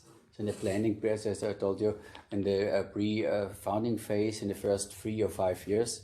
And it's the same till the founding phase, it's not a problem, but from founding, the first 3 to 5 years, there we have the problems. From 5 years to the next years, it's the better one. So that from 0 to 5 years, that's a problem. And if you find some cooperation partner, they have the problem, a mental and psychological thing that they don't combine. I think it's a very important thing you say. What I've forgotten to say before is look at the maturity of the startup. You have startups, they're very beginning in the pre-seed phase. They're actually just still working on their prototype and their product. And if you start working with them as an SME, that needs a vast amount of resources, not just money, time from your people to actually, what you said, teach them business. Yeah. So if you don't have these resources, maybe you should start collaborating at a later stage, not let's say with a later stage startup getting scale up already. Because they have already a bit more similarity to a bit more structure, bit more understanding, and a less need for your internal resources. And another problem that sometimes we are facing is the legacy. At the time that the startup start to collaborate with the company, they don't have a clue on the fact that if the SME start to work on different projects, maybe they have to destroy, to kill some part of their own business. And this for the startup is not known at all, and is very present in the head of the CEO of the SMEs. Maybe I try to sell this product in collaboration with you, but it means I have to dismiss the other one. That probably is declining, but still is providing us revenue. So there is still such a kind of trade-off that for startup is totally unknown, because they are just facing what they are doing, and all the rest of the world more or less is irrelevant. But they won't know if the CEO doesn't tell them before. Exactly. So it's a lot about communication, translating between different types of languages. So unfortunately, we're completely running out of time. But I would still like to ask you the last question that we received, a very specific one, so we can be quick on that. Also from the audience, someone wanted to know what is the best possible financial support for a startup? Is it equity grants, or should you blend different funds? So someone really wants to start a company here and would like to know how to do that. Is a startup asking, or is it SME asking? I don't know who is asking, but how can you best support financially startups through equity grants, or is it blending funds? So very quick, it's depending from the business, from the sector. In biotech, you need a lot of money for a lot of time. In a web economy, you need few money in few times, so it's very different. And in collaboration with company, it's fine. Think that an investor is also another player in the game, and he wants his money back with a big multiplier. So it's not a joke. On the other side, public funding are interesting, are free money at the end of the day, but are costing a lot in terms of time. So this is not knowing the sector, the company, is not the case. So we will have to interact more with the person in question to give a more precise answer. Yeah, thank you very much to the three of you. It was a real pleasure to chat with you on these topics. We could continue for quite a while, I think, and I hope we will be in touch and that you will also be in touch with our participants. We have to move on in our program for this afternoon, but of course there will be a lot of opportunities to discuss on these type of issues also in the future. So thanks to you. And on our side, we will... Thank you. You're welcome. And on our side, we will move on to a very short break to change the scenery again. And after the break, we will turn to a very special last session of the afternoon, because you all know that Be Ready Alps is not just talk, not in a negative way, of course, but it's about practice. And Be Ready Alps has been present in the territories of the Alpine Space with the Be Ready points, interacting with companies, selecting innovative companies, working with them. Some of these companies have been selected to participate for an award.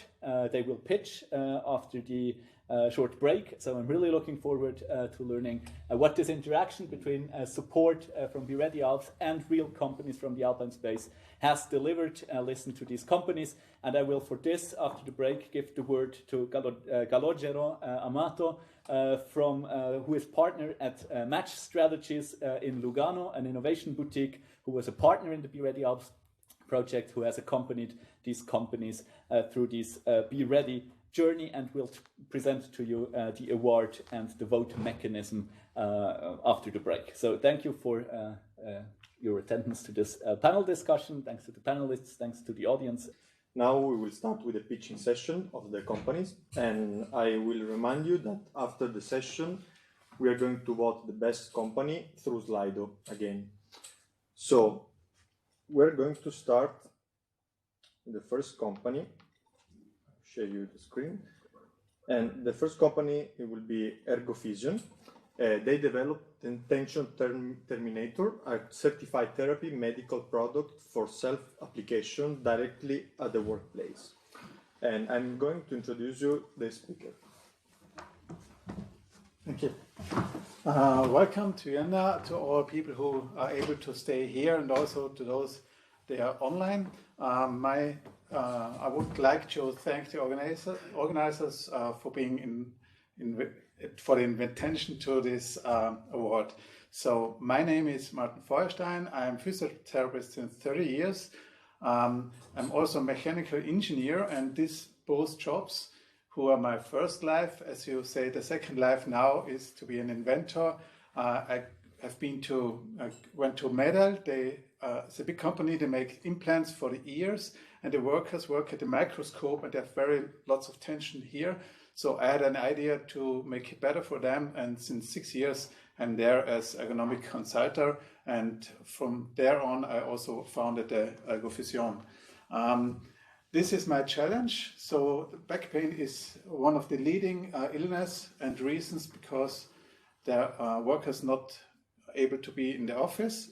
So if you see this picture, most of the people in the Western states are sitting all day long. That's not, our body is not designed for this thing. And most of the time we are sitting like this, so the head is forward, the gravity is pulling the head down, and so all the structures here gets a lot of tension and get stuck, and that's the reason for the pain. The consequences are that 6 out of 10 employees suffered of back pain, and that's daily and weekly. So it's a really, really big problem also for the society, because back pain is now the #2 cause for employees not attending the office. So I had an idea what you do, and it's very easy. If you get exercises from a physio to get back to get better the pain, it's very hard for the daily things. So it's better you solve the problem what you get at the workplace. So the idea is to roll the pain away or to trigger the pain away. So here you see a lever. A lever is like my thumb. The nose heading forward is the thumb when I push it in your back, or if I push it here, you have the nose heading downwards. That's what physios do. So this thing works for neck pain, also for the back pain or in the pelvis area. Now you can use it in the office or at the product or in the workshops, nearly at every workplace. So here the reason why it works so good. It's the effective technique in physiotherapy. You can use it by your own. It's a self-treatment. It's possible. It's very easy. Available. It's right in the kitchen, in the coffee kitchen. That's where the people have a break and open mind for these things. And it's easy and safe to use. It takes just 1 or 2 minutes, maybe sometimes 3, and 2 times a week is enough to make it really better. So that's how it works. This is the device. It's fixed on the wall. There are 2 fascia balls. They're very common. The people know it. And the liver. This is the main thing. And the liver has the biggest impact for this pains. There's also a manual, and there's a quick start board. And on this board, you find a QR code. You can scan this with your mobile phone, so you get leaded to the web application. And there's a typical question, what also physio will ask you: where is the pain? Is the first one. So you choose one of the zones where the pain is. For example, here there are 3 videos, instruction videos. The first one is for the pain here. That's the most common pain. Or you have blinded pain. That's when the fascias get stuck. Usually they can glide. It's like a spider net. And with the water inside, it's able to glide. But once they get stuck like this, then you can't turn your head anymore. And that's the typical point here. So if you choose then one of these videos, you get the instruction video, and that looks like this. To treat pain in the neck and shoulder area, use the lower nose of the lever. Pivot the lever forward until it locks safely into place. Position the lower nose slightly below the point of pain. Bend your knees. Guide the lower nose with your thumb and index finger and place it exactly on the point of pain. Keep your shoulders relaxed. Control the pressure by straightening your knees. Apply a maximum pressure of 70% pain intensity. Hold for 30 to 90 seconds. The pain should ease off soon. Repeat, if necessary, in a different direction or with increased pressure. So that's how the solution works.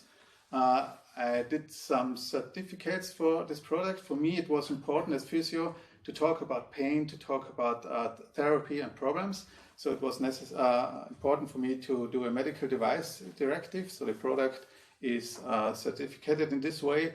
And also I went to Germany. There's a big association, and they had 2 orthopedics, 2 physios, and 2 sports people who had a look at this product and decided it's a back-friendly product. And then there's also a clean room certification. That's a special thing for workers in the clean room, so it's possible to put it inside to an ISO 7 room. Then it was for me important to show that the product is effective. So there was an FFK-funded study with nearly 300 people, and after 4 to 7 weeks, the people had 30% less pain and 24 degrees more range of motion. So the fascia structures get much more smooth, and that's also the reason why the pain is lower. There's also a patent, a design protection on it. It's on whole Europe and the USA. So as far as I'm alone in the company, I have a good team around me. It's from the university. The production is fully organized. So if I say I need 50, I got 50. Nothing to do with this. So at the moment, my focus is marketing and Vertrieb. I don't know. Okay, so the business model is the daily business. I need income to keep it running. And one focus is this year on the USB development. That means that I want to make the Dienstleistung, the service bigger, to save the USB. And the other thing is to create CRM and all the billing stuff that it's running automatically. So the success stories so far, I sold 200 pieces. It was a very hard time because of COVID, and or the HR and the doctors in the companies had no time for these things. Even it was possible to be quite successful, and these are some of my relaxed customers now. So the BE-READI journey, for me, it's a big help to know the Standardagentur Tirol. It was Meda where I get the first contact. They told me that could be some helpful for you, so I went there. And so I want to do a special thank to Victoria, Tina, and Christian, because I have really, when I have questions, they always tell me who can help me. And that's, you can see here, for example, I had 3 online seminars with Dr. Alexander Woods there. It's a special thing about patent and Internet of Things. And later on, it was also possible to get a one-to-one meeting. So the next steps is the FFG Klein project. It's already done, but not signed. But it's a project with 2 universities to put sensors into the attention terminator to get a feedback for the customers, for me, and for the HR. I have two other prototypes, but I'm not working anymore at it because I want to push the attention terminator stuff. Another big thing would be if I got cooperation with health insurances, because it's a big impact on the society if the people are not at work. So I think if they recommend the attention terminator, it's also easier for me, and it's also a good thing for the society. So thanks for your intention. I would like to invent you. I got one attention terminator with me. So for those who are here, you can try it. Thanks. Thank you so much.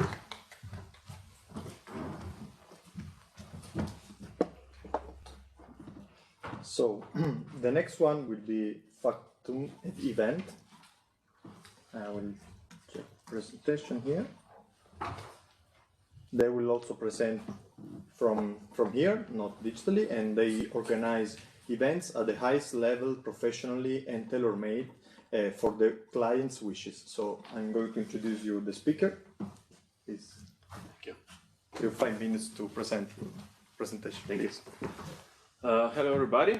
I'm Mitya Space. I'm coming from the Factum event company, and thank you for the invitation to this event and possibility to represent our company and our products.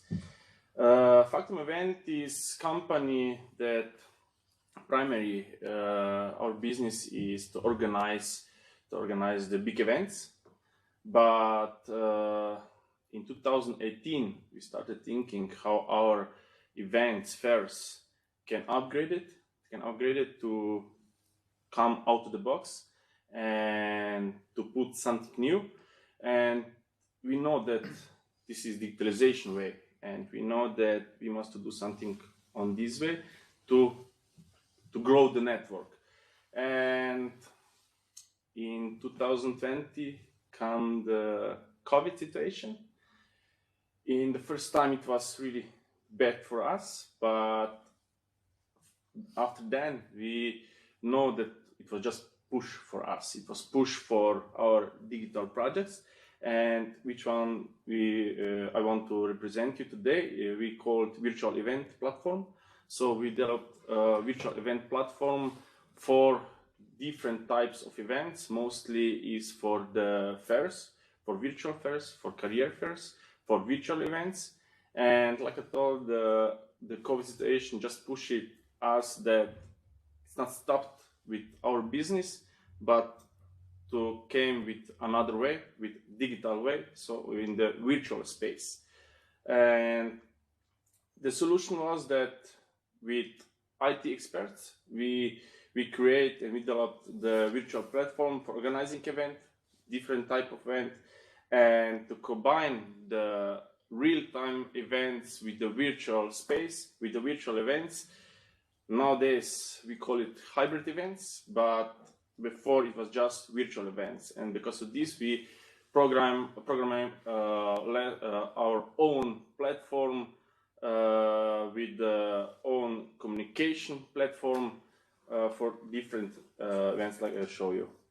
Our team, we still have our team who is working on the real-time events, but we get new team, new jobs with IT solutions, new connection with the companies, IT companies, and so we grow our team with the IT sector. We have good experts with young experts and seniors with IT knowledge. So because with this combination, we create the new platform. Our business model, we have unique graphical interface. So we choose the modern isometric graphic interface because we want to personalize for each project. We don't want to have the template platform and the client just can take it and use it, but for each project, for each client, we personalize it with the isometric graphical interface. Flexibility. We know that we have the different types of clients and visitors. So we know that we create the flexibility platform for our clients, for visitors, and for exhibitors. This is 3 types in career fair. Functionalities, we have more than 25 functionalities. Like I thought, we create and program our own communicate platform also because of the security, because of personalization, and because of easy to use. This is the type that we know and get the knowledge from the real-time events, and this we put in the virtual events. Of course, cost efficiency. We create the platform in modular way, so each client can combine different modulars what they need.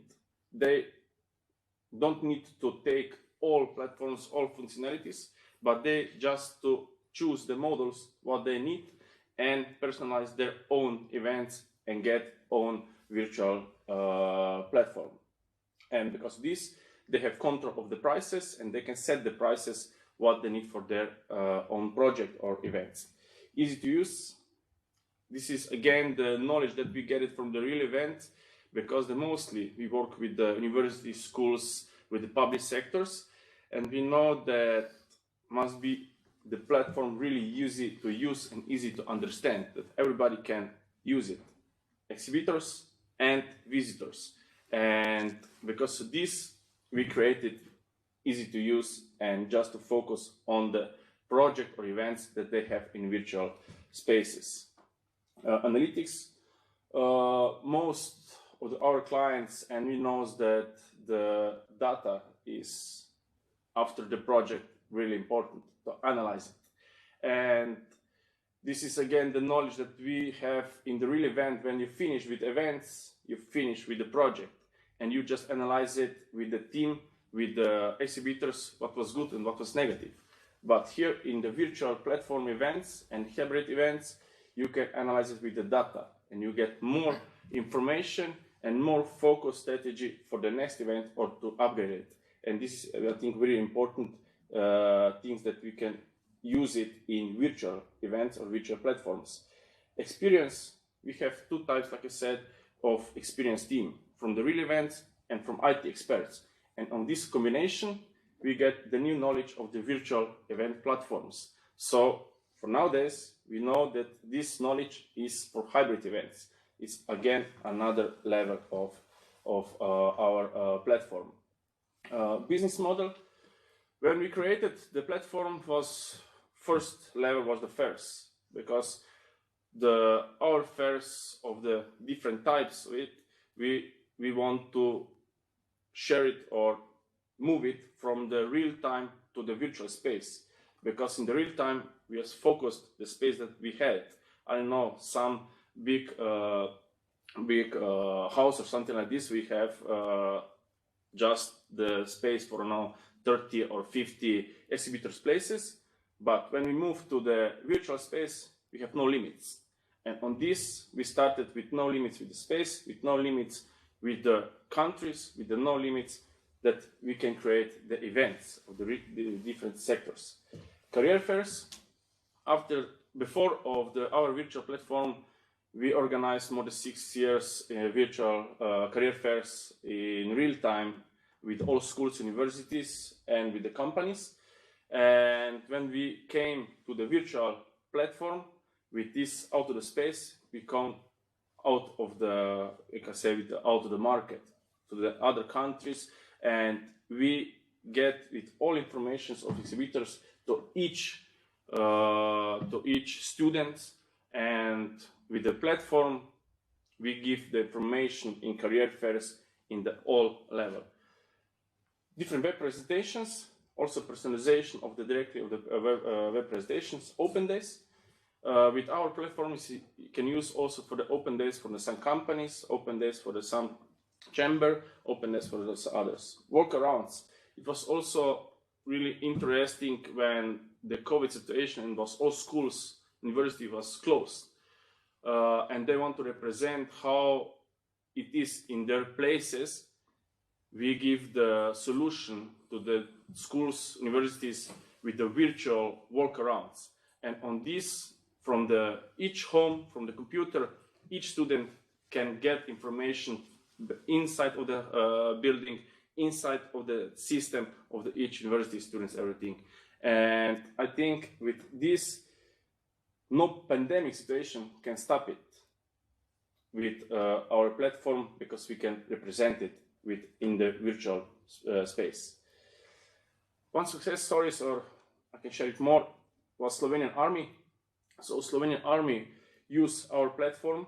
We call it became a virtual soldier, because before they represent the position of the soldier and they get like a job for the soldier, every week in every school representing.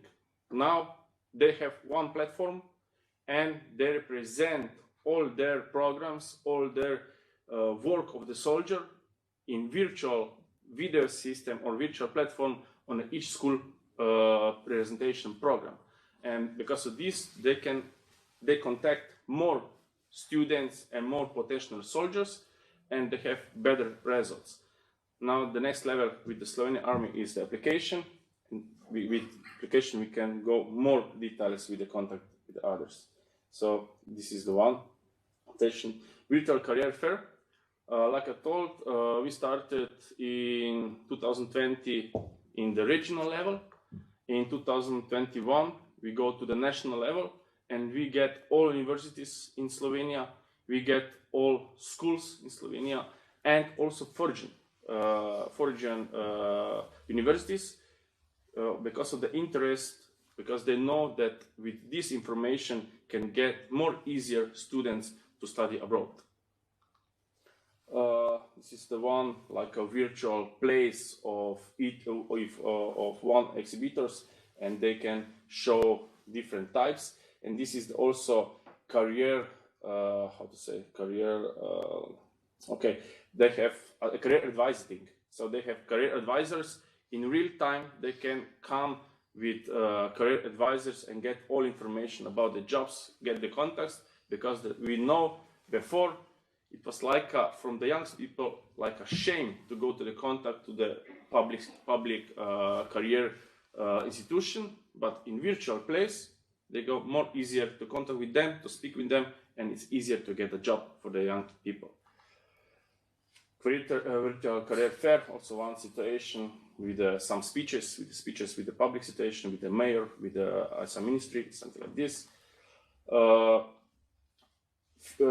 Future school days.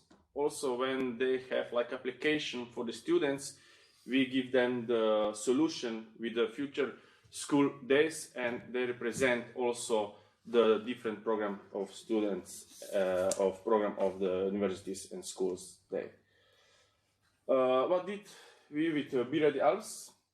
The BE-READI ALPS was the contact point of our regional chamber. It was really important because they was like they researching the market for us, give us information, and they give us some also the target groups, identity of target groups, professional support assistant in market, And what is important for us, they give us also networking with external IT expert companies. In this situation, Flawless Code and the Ucentrix. Our result, leading on Slovenian market of virtual career fair platform with the personalization, entering the international market of virtual hybrid events and cooperation with external IT experts, and creating new jobs for the future. I think this is the most important. Thank you very much for having. Thank you so much. Thank you. So the next one will be a video. Will tell us more about Anne Suber. Thanks to handcraft manufacture and design, they offer elegant hygiene products, and they will tell us more about the company through this video.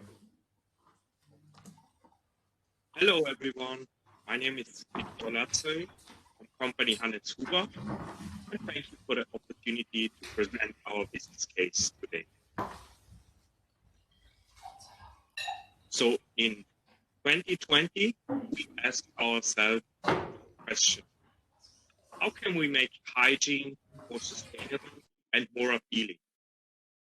Because the reality was this: products made of plastic,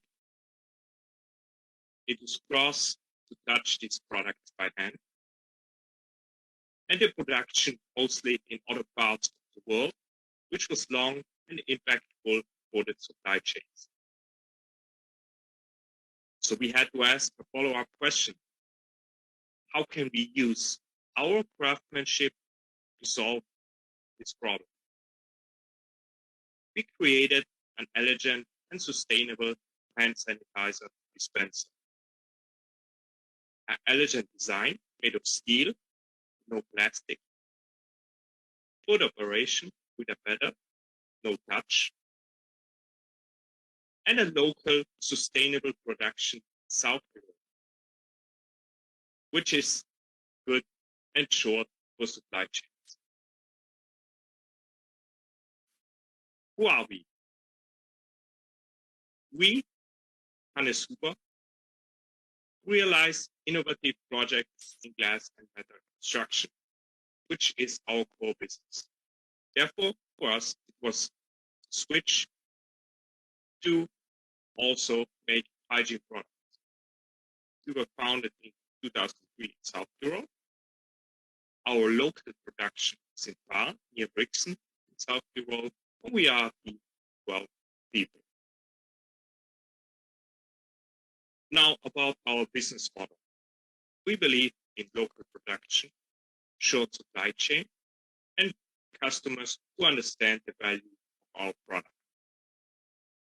Our customers are hotels, restaurants, companies in the industrial sector, as well as various service companies. Our market is the extended DACH market. We sell direct in South Europe and work with partners outside South Europe. We focus on digital communication through our website and social media. Few of the success stories, actually few of customers we are very proud of. Some hotels, higher-end hotels, some in Switzerland and some in Italy, which were very happy with our product. And this made us very happy and motivated us to keep going, always innovate ourselves. Now, what did we do within the BE-READI ALPS? BE-READI ALPS helped us to get in touch with new customers and partners. The international orientation of BE-READI allowed us to get in touch with numerous potential partners, not just near South Europe, but all across Europe. And BE-READI ALPS helped us to shape our digital presence. What are our first results within BE-READI? We are in contact with numerous international business partners to understand the value and potential of our product. We are implementing new digital strategies to approach our customers. and we are able to take more profound business decisions thanks to BE-READI.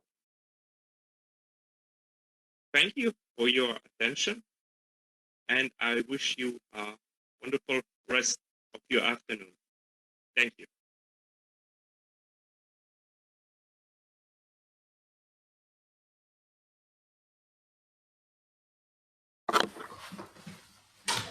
So the next one will be Kemanji, and they will present virtually. So I will show you their presentation. Thank you so much.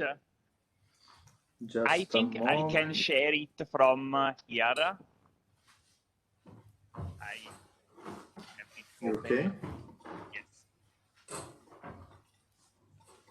So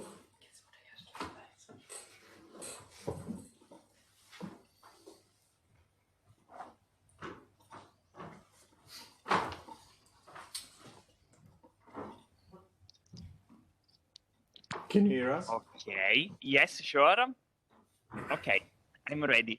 Hi, and good afternoon, everyone. I am Ernesto De Marchi, the founder of Kemanji. Currently, I am in Parma to exhibit Appeti at Cibus, the International Food Expo, because HoReCa Market is the one we want to innovate with our solutions. I'm pretty sure that as a restaurant client, you faced at least one of these frustrating situations during your daily experience, like to find difficult menus when you are in a foreign country, or to wait lots of time to get inside the restaurant. Or maybe it can happen you are on a table and you received some food with some unexpected ingredients, and this is really a waste of food. Or you are not able to understand the menu or to speak with the waiter.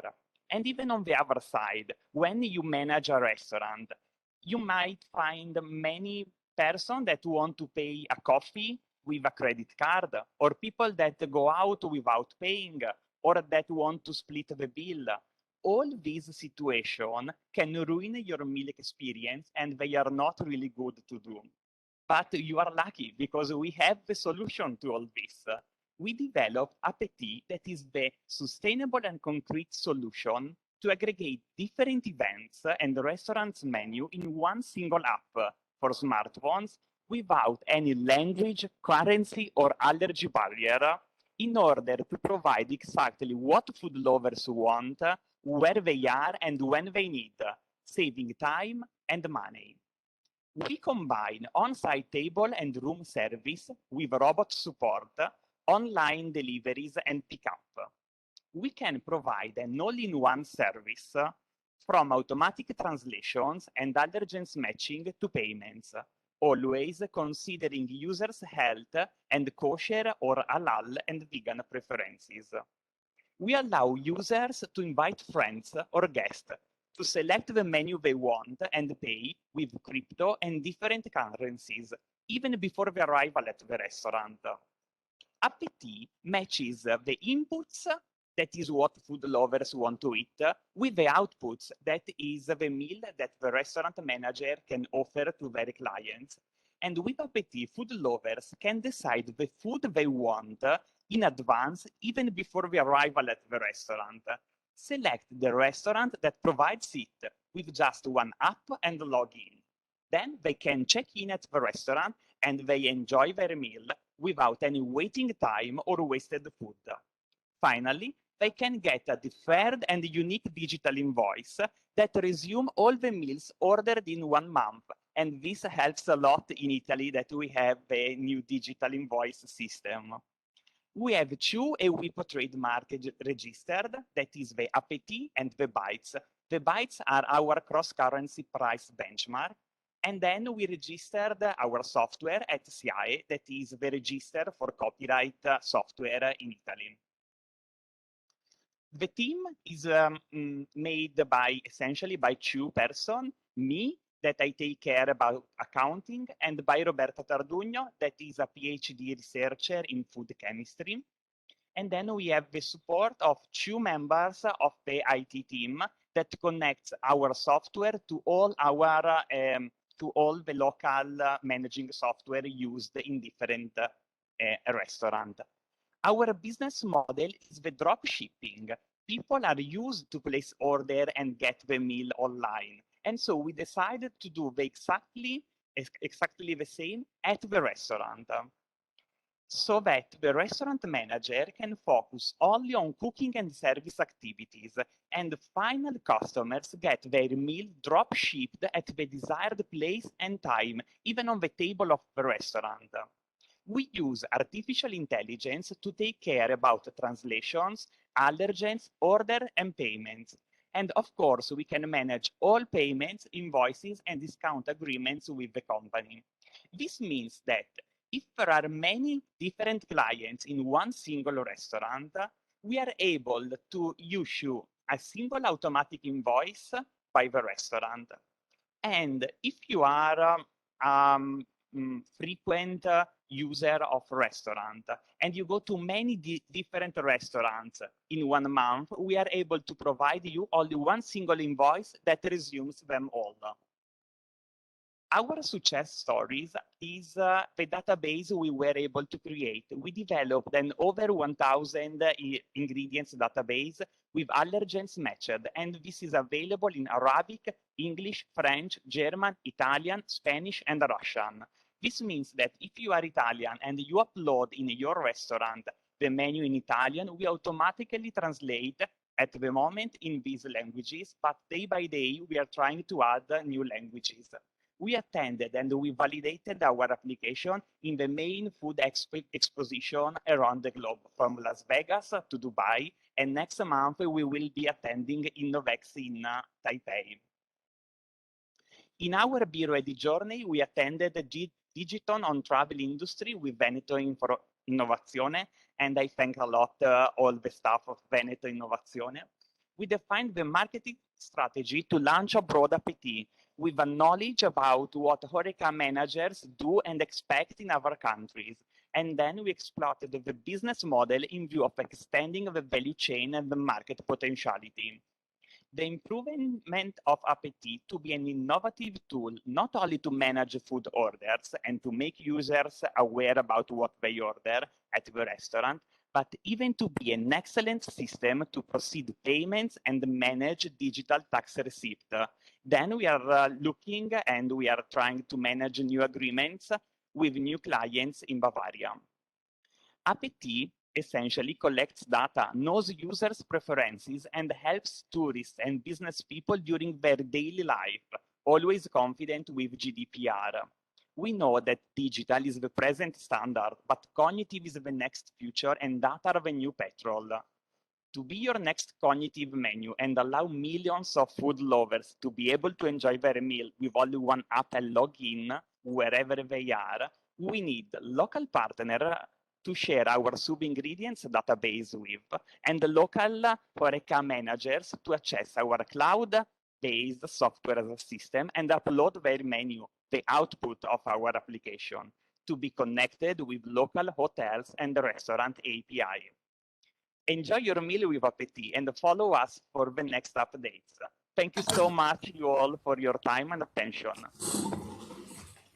Thank you, Ernesto. And last but not least, will be on stage Riccardo Longato. It implements with an innovative approach mechanical designs and for the metalworking sectors. So please come on stage, Riccardo, and find your presentation. Thanks. Share. Yes. Is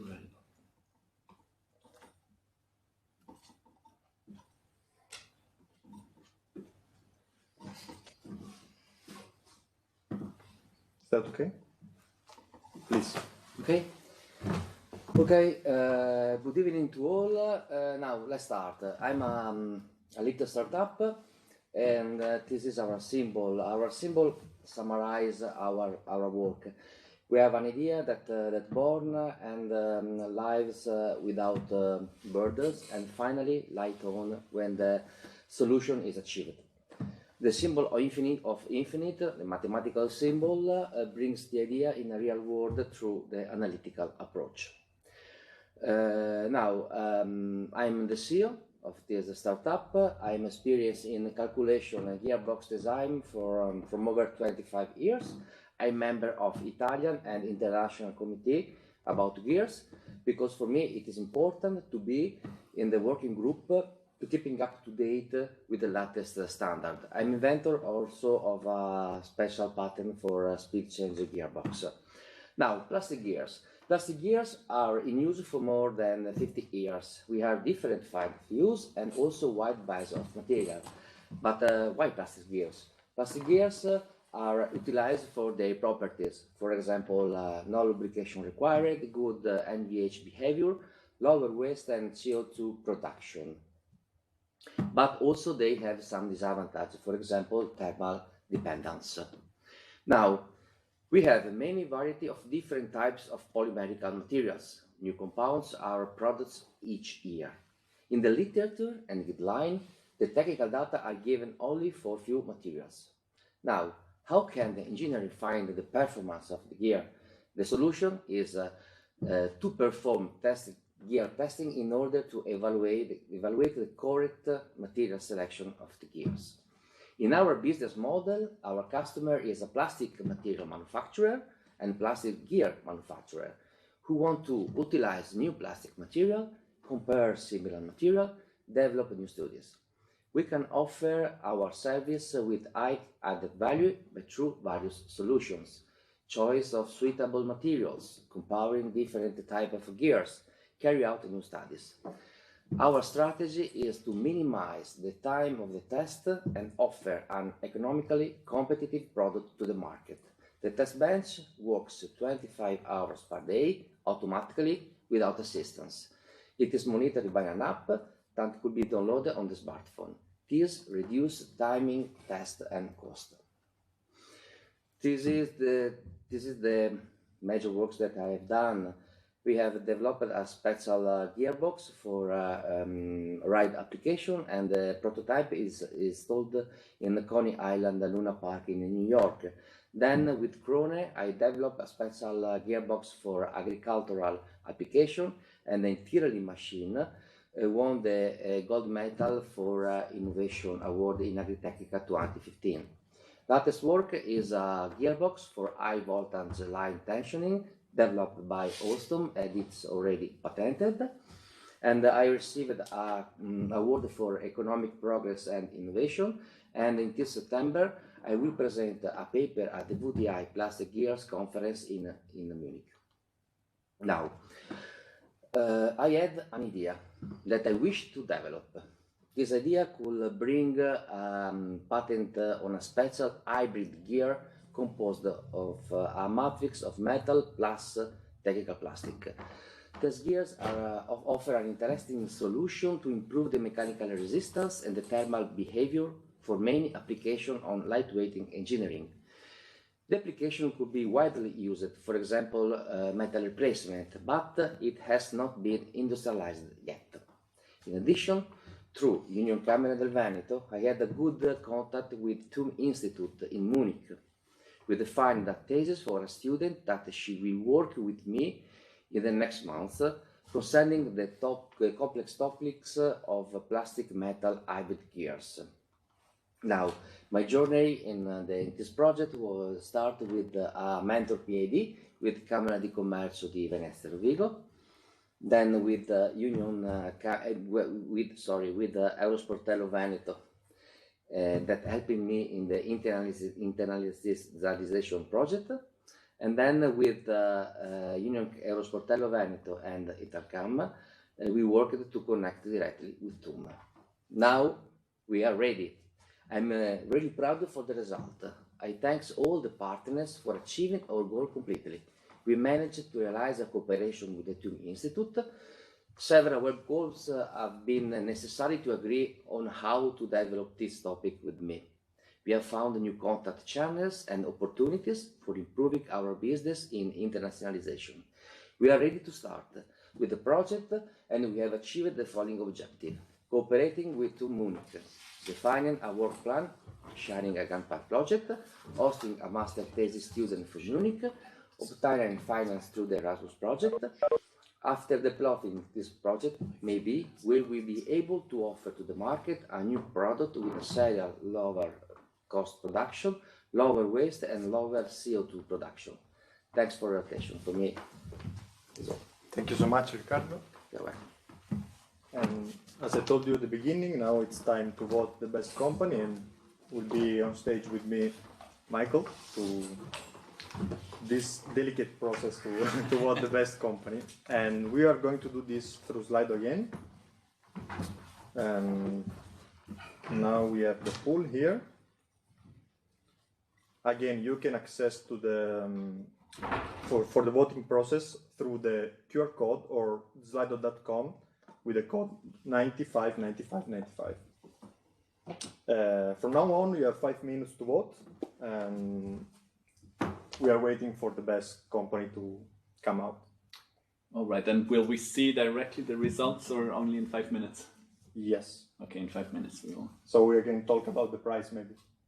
Yeah, exactly. So that's true. We have not said this. So the company who will win the vote here, all participants to this event are entitled to vote to choose your preferred pitch, your preferred innovative idea here of these companies, and the winner will get a LinkedIn promotion campaign worth €2,500.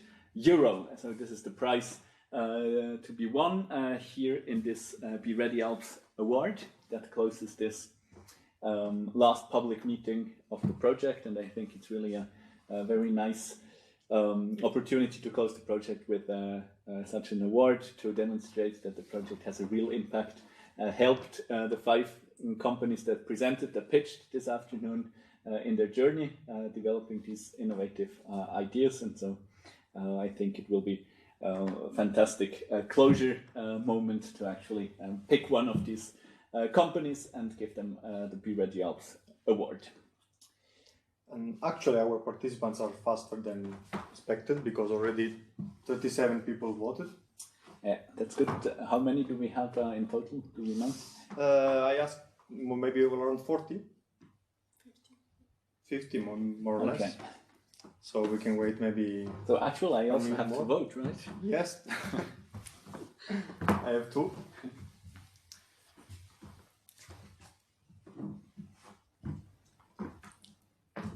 We will of course not disclose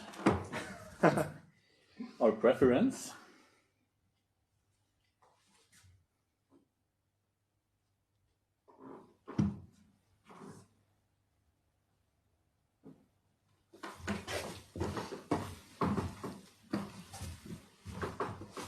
So already 42 participants voted. Okay, let's give them a few more minutes maybe. Yes. And we can show the results live. We cannot calculate anything. Okay.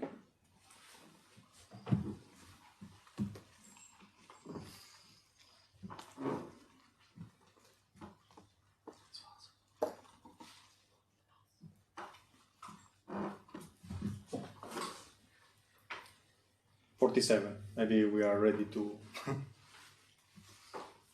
You ready? Yeah. So let's see who is winning this BE-READI ALPS Award. It's Ergo Vision with 38% of the votes. So fantastic choice. It's someone who is physically present. So I would. the room next. We can hear in the room next door that someone is happy.